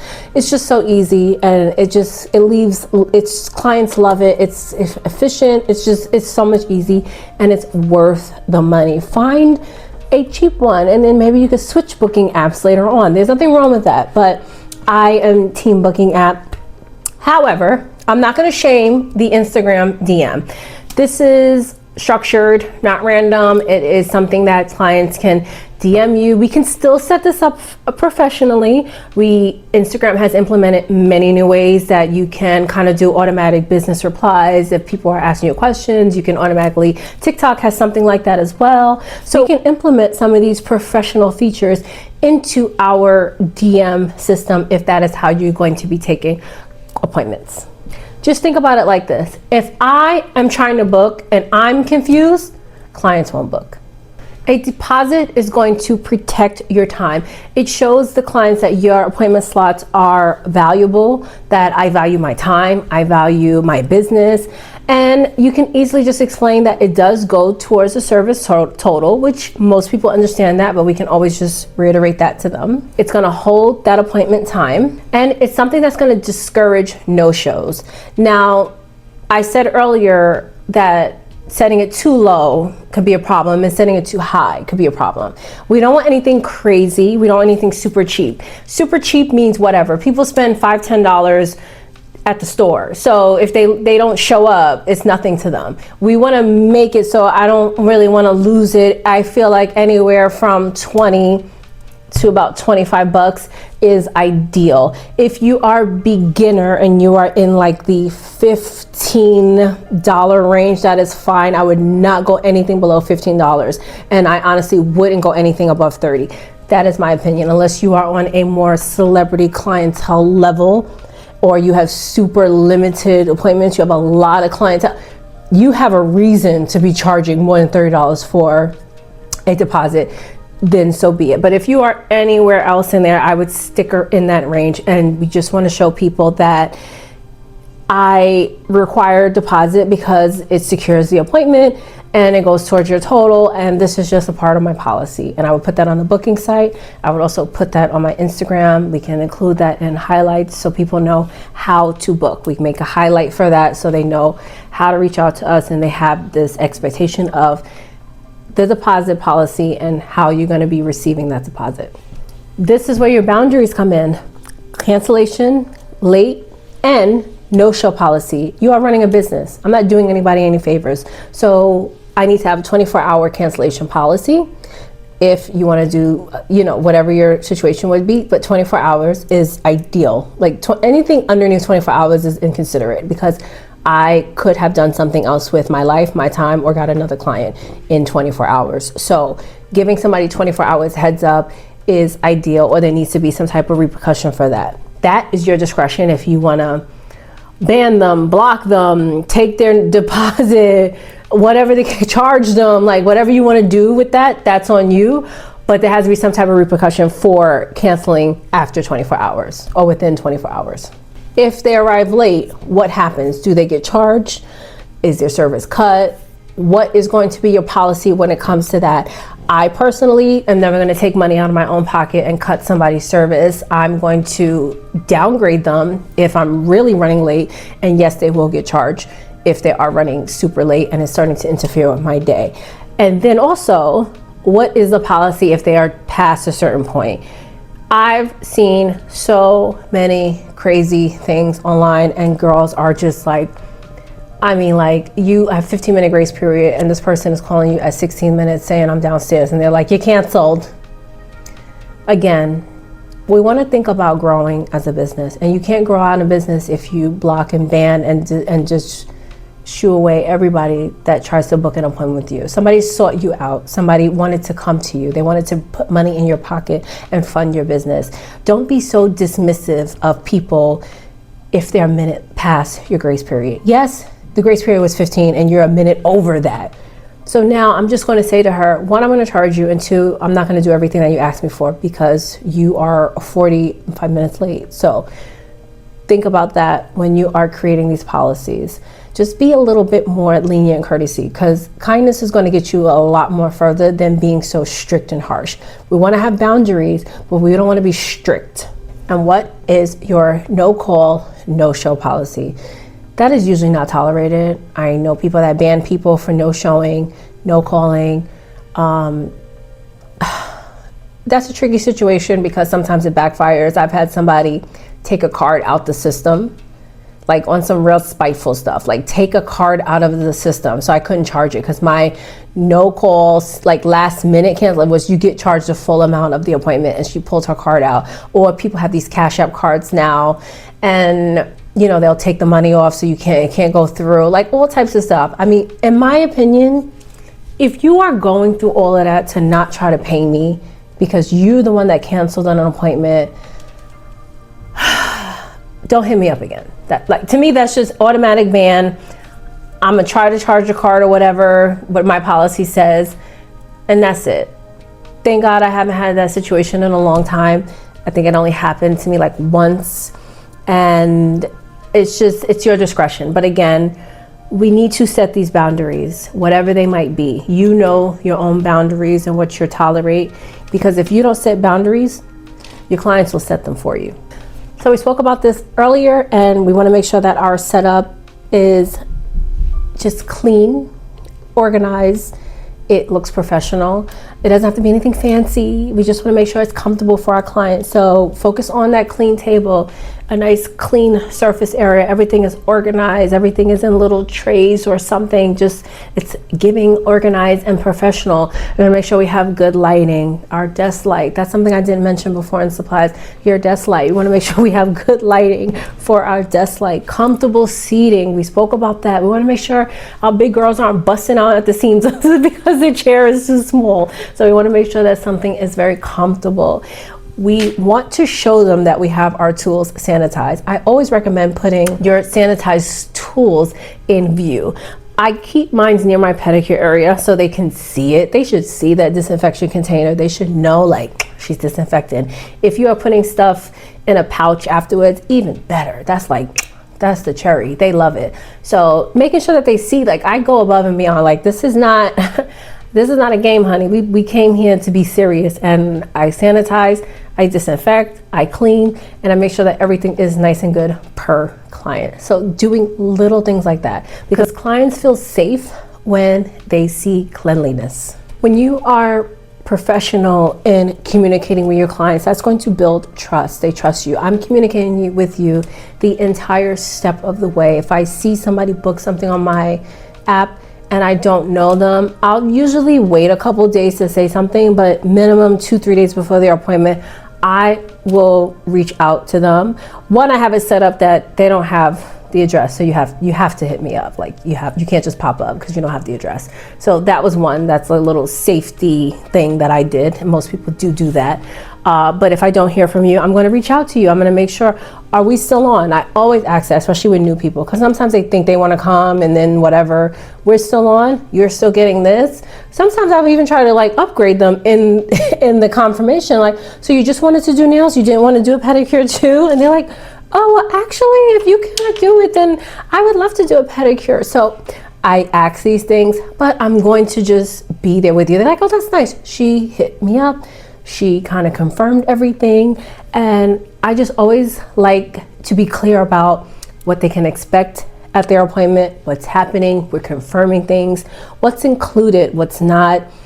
During the appointment, I want to talk about any aftercare, follow up, anything like that, when they should rebook, about how long their nails should last, give or take, and all these things, how they can reach out to me if they have any questions, making sure they have a good contact number and a good way to reach me.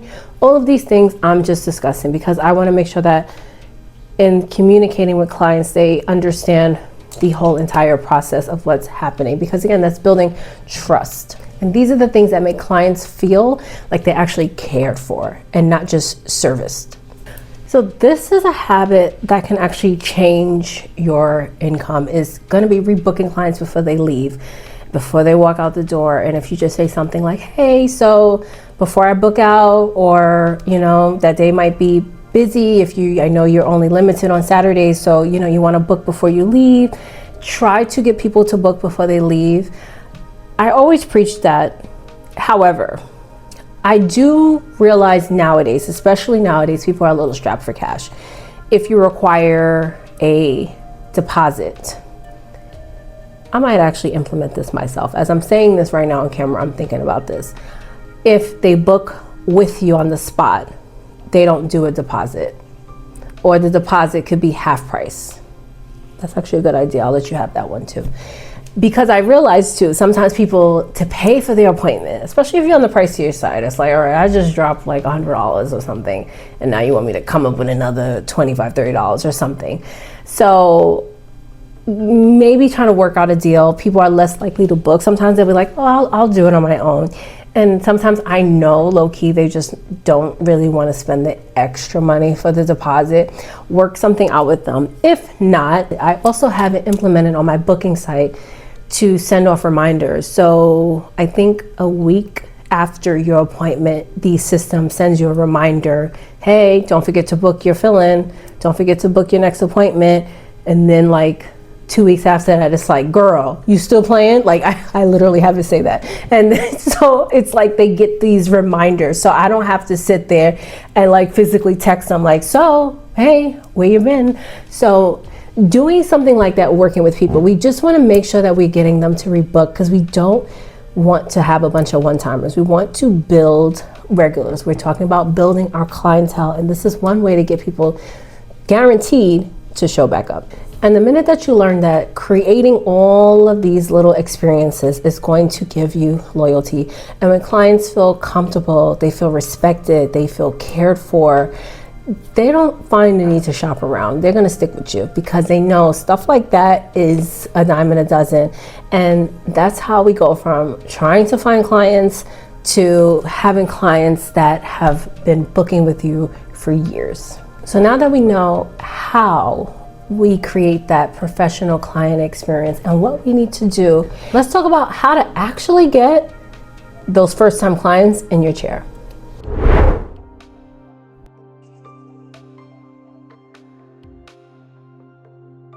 So now comes a question that every nail tech is going to ask. So how do I actually get those first-time clients? So I'm going to show you how to get your first set of clients without feeling awkward, pushy, or desperate.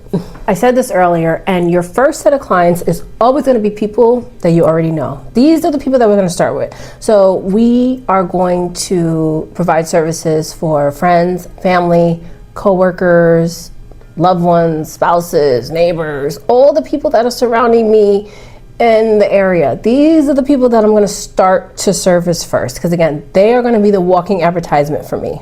These people already know me, they like me, they trust me, and I just need to show them that I know what I'm doing. So once I get my skill level up to a certain situation and I can offer these services to them, they're going to probably, hopefully, become my client and then bring me some clients. Your coworkers will tell other coworkers, your neighbors will tell their friends, your family is going to tell other people and other family members, and so on and so forth. And then that small little circle becomes a bigger circle and a bigger circle. And this is how we start to build our clientele. We want to let them know that we are officially starting our nail business and we are taking clients.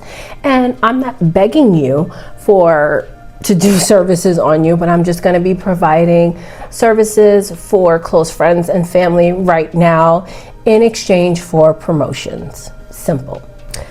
So what is a model call? A model call is when we're going to offer services at a reduced rate in exchange for practice or photos. So let's say, now this is different than offering just a set to a family member that's going to go to work and show off her nails. This is somebody that I want to do what I want to do on you and take pictures for my social media, or because I want to practice this one particular technique. So in a model call situation, you can either reduce the price or, not have them pay, depending on what exactly you're trying to do on this model.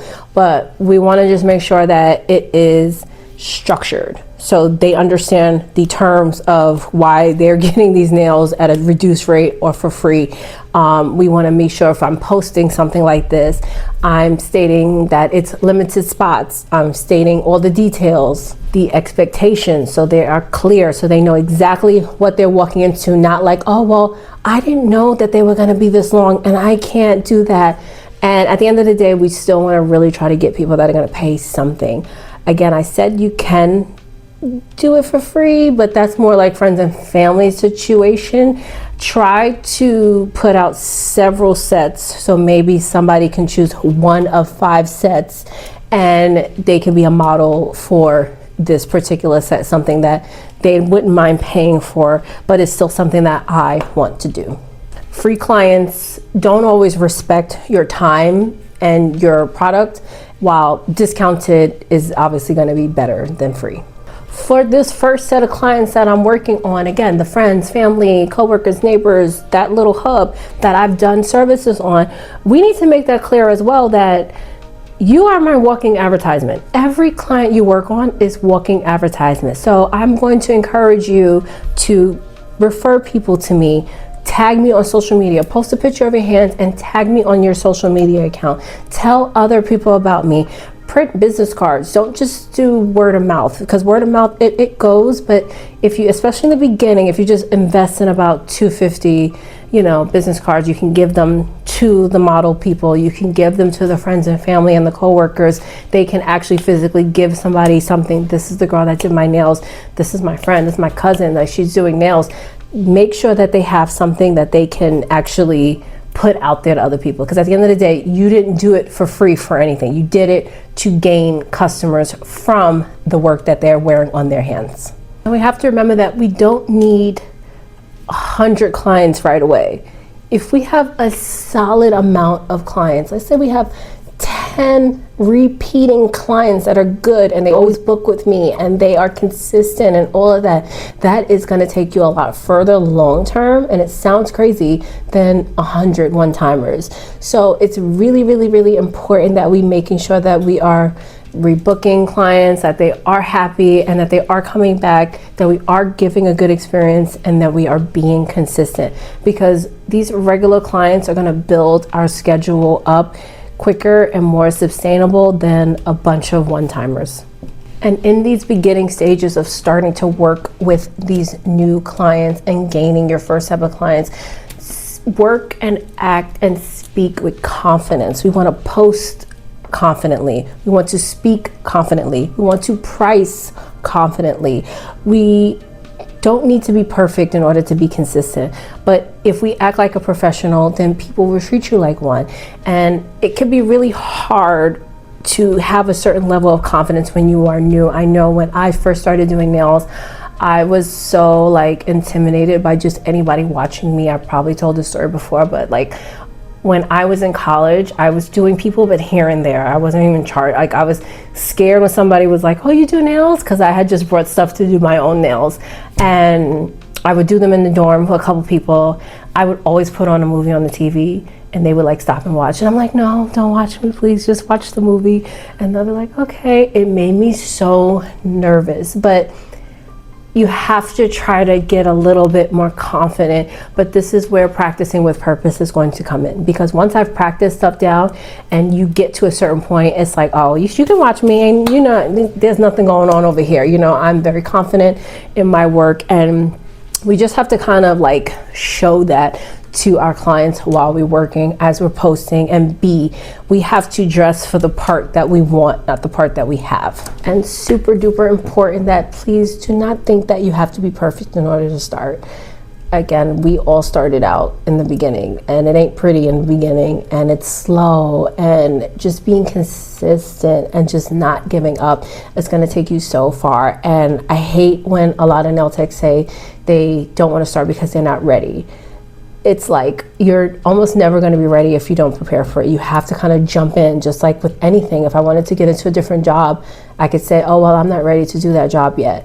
But at the end of the day, I have to actually do it to get myself ready. So you get better by working on real people. You can't always just work on yourself. You can't always just work on your practice hand. You have to actually start taking clients, getting that confidence by not waiting forever.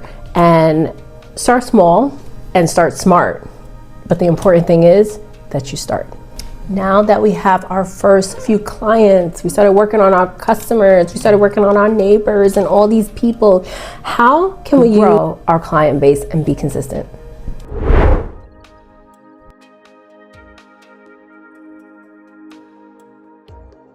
Let me tell you, chasing new clients every single week is going to get exhausting.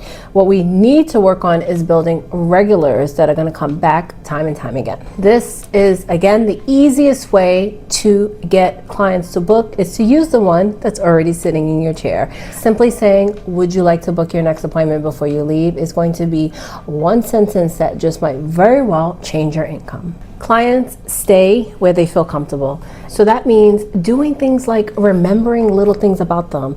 Last time they were here, they were on a date. So ask her, how was that date with that guy? Are you still talking to this guy? How are things going with your daughters? You said she had that graduation, right? Little things like that start to build a connection and the client relationship that they are looking for with a nail technician, not just somebody that's doing their nails. Being friendly, but still remaining professional, because before we cross that line of now we're actually friends, we always want to make sure that we are professional about it. And creating a calm and welcoming vibe. Your nail area, again, if it's a 2x2, it is a nail vibe. It's a place where they want to come and feel relaxed, calm, and treated and cared for. And trust me, guys, when clients enjoy the experience, they don't go looking anywhere else. If these three things are consistent, your bookings are going to be too. And these three things are going to be your attitude, the quality of work, and professionalism. Clients should always know what to expect when they go to an appointment with you. Know that their nails are going to last them. Know that you will be on time. And if you are running late, you're going to give them the respect and let them know that you are running late as well. And that the policies that you set in place are not going to change randomly. We are not going to have a situation on Monday and on Thursday I have a whole different policy going on because this person did me dirty. This is why we have to thoroughly think about different scenarios when we are creating these policies. Now, I do get that things happen, and things have happened on my end where I'm like, okay, now I need to put this in place. But at the end of the day, majority of policies set up are there, and they have been from day one, because it's like disciplining a child. Like, you can't just change the rules every other week. They have to know these are the rules of the household, and this is how we act, this is what we do, this is what we can and cannot say. It's the same way when you're creating these policies and these boundaries for your clients. So I'm a big fan of doing some type of promos and this and that. You guys know I don't like the word discount too much. We don't do that. But doing a little promo here and there, it doesn't hurt anybody. But what we're not going to do is do consistent discounts. It shouldn't be a discount for a random Wednesday. It's back to school. It's Valentine's Day. It's a holiday. It's February. It's Black History Month. We're not doing that, because how are you ever going to make money if your services are always discounted? So we want to make sure that we do small, occasional discounts and promotions to fill up the slow times or the gap seasons. Something like a birthday month perk for your clients, that's something that you can do. You can verify by having them showing you ID or something like that. If you want to just make sure somebody isn't going to like lie, we could do a referral reward. We can set seasonal set ideas. I do a deal I have like a fall and winter deal right now where I created, I think it's like 4 or 5 different bundles. It's more like a bundled deal, and you get like nails and nail art, or you get like nails, feet, and nail art, like different ways. And I try to do something for everybody. So, because I know people are like going through it right now, so I wanted to kind of make sure everybody could still get what they want to get at a certain reasonable, affordable price. So something like that could work out. But again, this is not something we want to run often. I called it my fall and winter because I knew damn well that come spring is going to go bye-bye. So something like that. We don't want to make it consistent, because then we have the people that only book for the deals and the discounts, and they never come for the full service stuff, because now you didn't create, it's not a one-timer. She did come back, but she's not going to be a long-term client because she is just looking for the discount. Always remember that promotions should attract new clients. They should not make you look cheap or inexperienced. I think this is one of the most underrated things, and people think that having so many clients is a good thing. And I can honestly say that having 5 regular clients is more powerful than having 20 random ones, because even in this last year, 2025, I saw a dip in my clientele, and I've reached out to people, I've spoken to people here and there. We are cool, we are my friends, and you know, some people just hit hard times. Sometimes it was my hours, it was their hours, it was something. Some people just couldn't afford it anymore, had to cut it. So whatever the case may be, it's my regulars that I can honestly say that, like, I was even shocked in doing the numbers that like my regulars held me down. Like it was amazing that I could still like lose people, but just having that consistent block of people come every month. And my customers come every 4 weeks, some 5 or 6, not gonna talk about that, but every 4 weeks hold me down. And that means so much more to me than the random people that I could have got or whatever. So always make sure, you know, these regulars that we're trying to build, they're going to give you that stable income. They're going to refer others, because I only take new clients by referral. So I only meet new people because someone told them about me. I always ask that. That is one of the reasons why I mentioned before I reach out to people, because I make sure that they didn't just book me from Instagram. I'm at that point where I just don't take randoms. I need only by referral only. So they are referring others to me, and they are filling my calendar in advance and keeping me afloat. So this is why it's very, very important to make sure that we're not just getting past the first time clients and building our clientele, but it's really about making sure that small group stays with us. I don't need these these first timers, to be just first time and that's it. I need them to become my regulars. That's what's gonna really, really, really keep the business afloat. And even when you get busy, it's very important that we make sure that we are very present on social media. So there will be a dry season, and we need to make sure that we keep posting. We're going to keep posting client sets, we posting our openings, we're posting seasonal ideas, and just making ourselves visible, because visibility is what's going to help keep our books busy and filled long term. Okay, so now that we talked about posting, social media, getting ourselves to the point where we are booked and busy, how do we avoid burnout and not do everything all at once?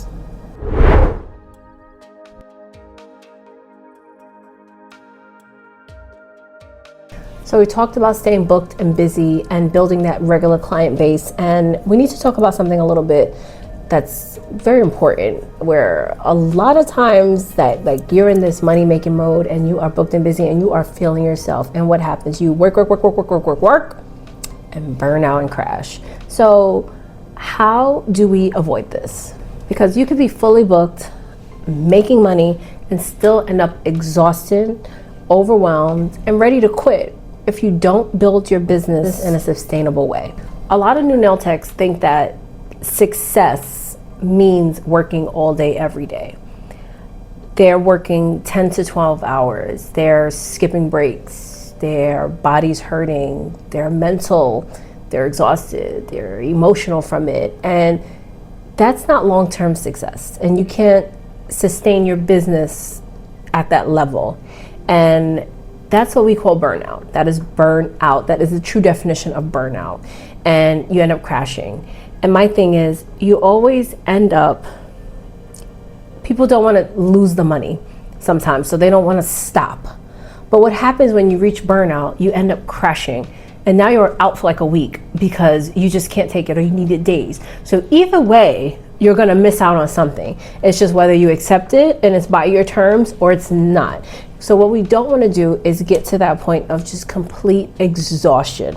That is such a turnoff to the business, to the industry, to your profession, if you get yourself to that point of burnout. And I said this in the beginning, and I'm going to repeat it again. And one of the biggest mindsets and the biggest shifts you need to make is not getting so many clients, but one, keeping that small block of regulars and raising our prices. That is how we actually are gonna grow.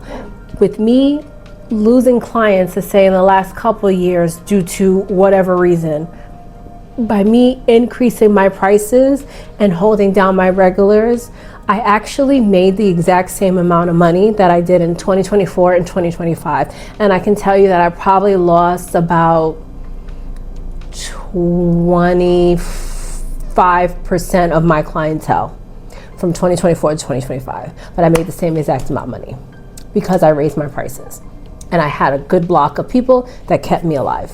So this is why it's very important to charge what you're worth and start at a certain point and always leave yourself space to grow for this reason. Because what I could have did last year was I could have ran around and said, you know what, now I'm gonna take new clients because I lost some people. So now I'm gonna run around and try to get new clients, and I gotta do this and I gotta do that. And I would have burnt out with everything else that I was doing. But instead, it's like, I'm gonna, one, give it to God, two, sit and just let it play out. And that's what happened. So we have to really, really, really try to avoid burnout, because again, working at top tier level and super fast pace, it's never gonna be beneficial. It's not good for your business, it's not good for your body, and it's not good for your mental. And as your speed and your skills improve, this is why it's crucial to raise your prices, work fewer hours, and you'll still earn the same amount of money or more, because that's how you protect your time and your body.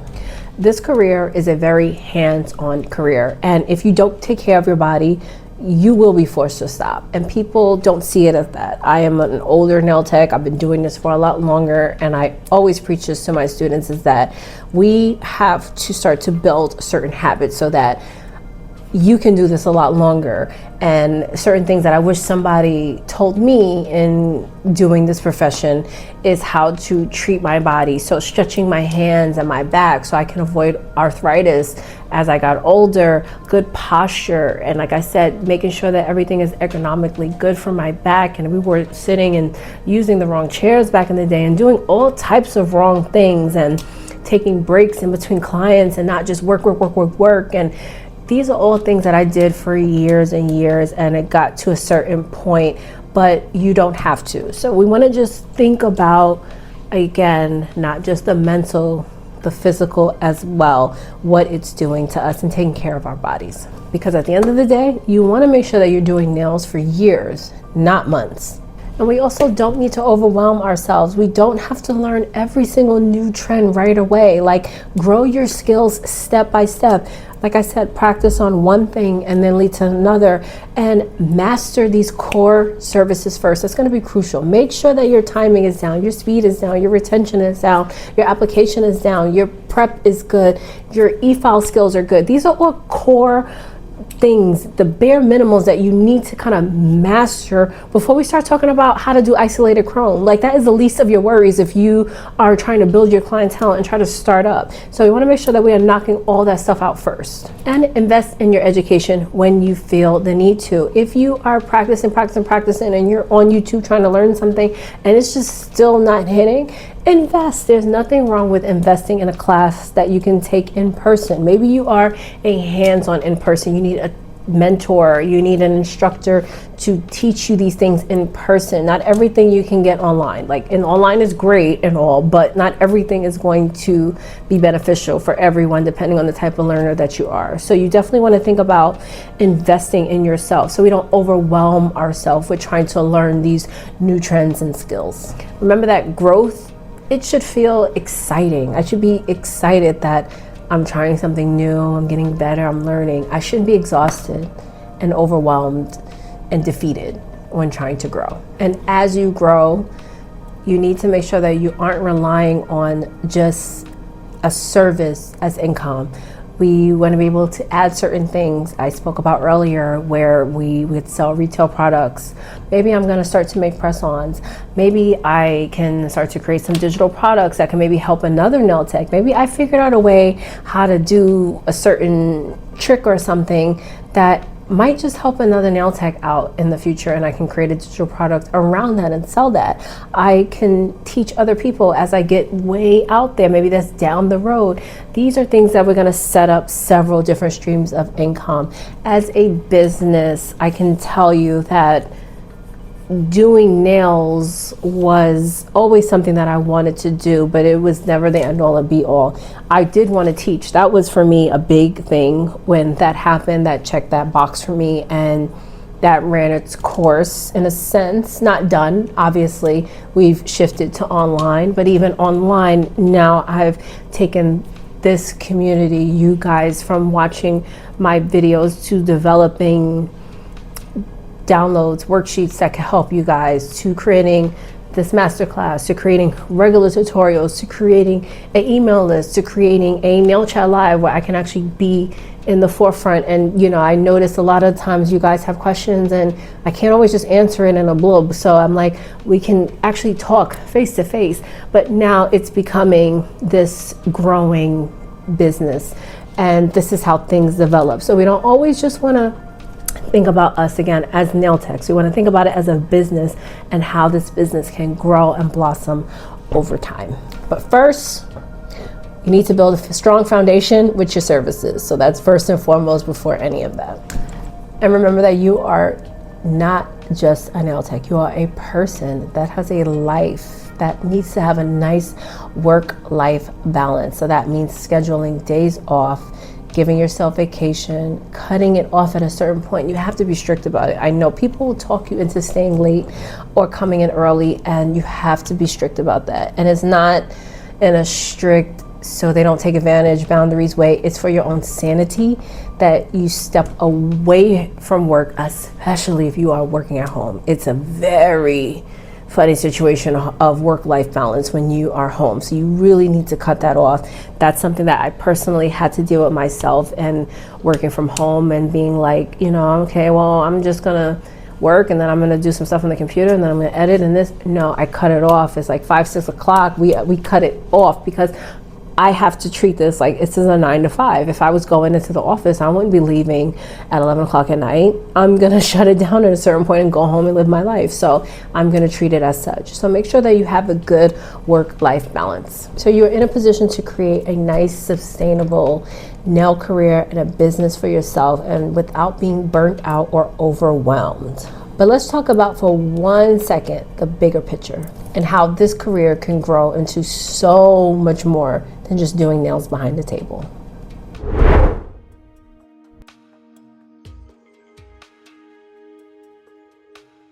As we wrap things up, I just want to zoom out for 1 second, and I want you to think about how this career can grow into so much more than just doing nails every single day, and the possibilities that are aligned for you possibly in the future. When a lot of people think about being a nail tech, they think about painting nails, doing nails, so on and so forth. And the industry has so many paths that you could take, and you can build your skills and your experience with. And your chair is just going to be like the starting point. It's not going to be the limitation. So you have to think beyond that. I really want you to wrap your mind around, what am I going to do after this? I know right now it's hard to think about that because you are watching this video and trying to maybe grow your clientele or trying to start out or revamp or whatever your situation is. So it's really hard to see that far down the road. But just take a minute and think, what would I want 8 to 10 years from now to look like for me and my business if I were to grow as a nail technician? One thing is, like I said, I always saw myself be a teacher, and as you gain experience and you start teaching other people what you have learned, and it might look like teaching online, it might look like teaching a beauty school, maybe teaching one-on-one, teaching workshops, teaching courses, teaching classes, any type of teaching. Maybe that's something that you want to give back. Maybe that teacher in you is something that you want to share with others. Your knowledge is going to become valuable to somebody else as they take their nail tech journey. Maybe once you start selling products, you might actually really get into it. I made balm for fun, and my clients absolutely love my balm. That's not my calling. I am not a product person. I don't mind making it for them, but you won't see me at no pop-up shops with my balm and my cuticle oil pens. Like, that's not it. That's just not for me. But maybe that's your calling. Maybe press-ons are really gonna take off for you. Because I always say, maybe being a nail tech isn't for you, but that doesn't mean that it has to die at I don't want to take clients. You could easily look at long hair, pretty nails. She knows how to do nails magnificently, but she's like, I only want to create content. I only want to do my nails. She's made that very clear. Maybe that could be it for you. Maybe it could be selling press-ons. Maybe it's just for content, whatever the case may be. So think about other ways that you can maybe do it to kind of create some type of income, because these things can bring you income even if you're not physically providing any services. Also, as you're doing these things, you will maybe reach out to some brands. Maybe some brands will reach out to you. Maybe some content creation and brand deals are in your future, because if you decided, I just want to post me making my press-ons, I just want to post me doing my nails right now, and brands are reaching out to you, you might fall in under the wing of just doing content creation and being a nail influencer and somebody that's like that. If you enjoy sharing your journey, social media can turn opportunities beyond just getting clients. So brand collaborations, sponsored content, affiliates, when you are using certain products and you have an affiliate with a brand or a certain website, growing an online audience. This is optional, but like many nail techs take this path. We look at Nails by Dev. I don't even think she even does anybody's nails. I was always wondering about that. I see her do people's nails for content, but I don't actually think she takes any clients. Ball Pit, they have their products. They are product girls,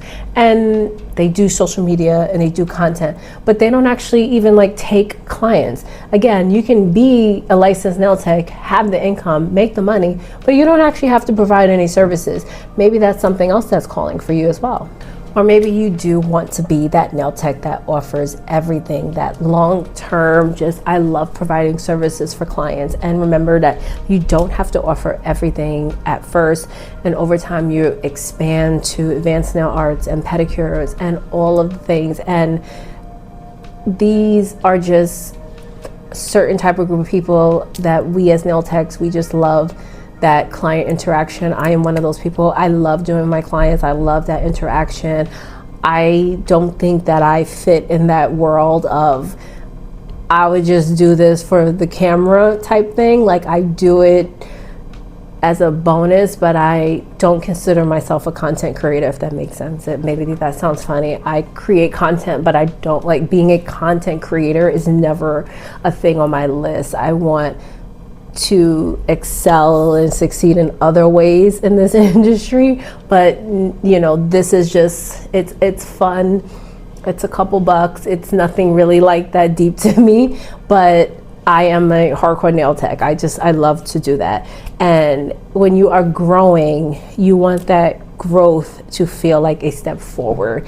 We don't want to feel pressured to do anything all at once. So that's how I see content creation, as like it's an optional bonus. It's a perk for me. It's not something that I have to keep up with and I have to do because the minute that I get overwhelmed, I step back because I just don't even want to deal. My job is being a nail tech. So if you fall into that, then maybe just being an old-fashioned nail tech and will work for you, and it'll be amazing.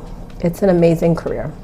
And the beautiful thing that I really love about this industry is that your career can grow and change as your life changes. And I say all that to say is I might end up saying, you know what? I'm leaving being an nail tech. I'm going to do content creation because now I don't have the time to do clients anymore, but I still want to teach and do certain things online and share my experience and my knowledge.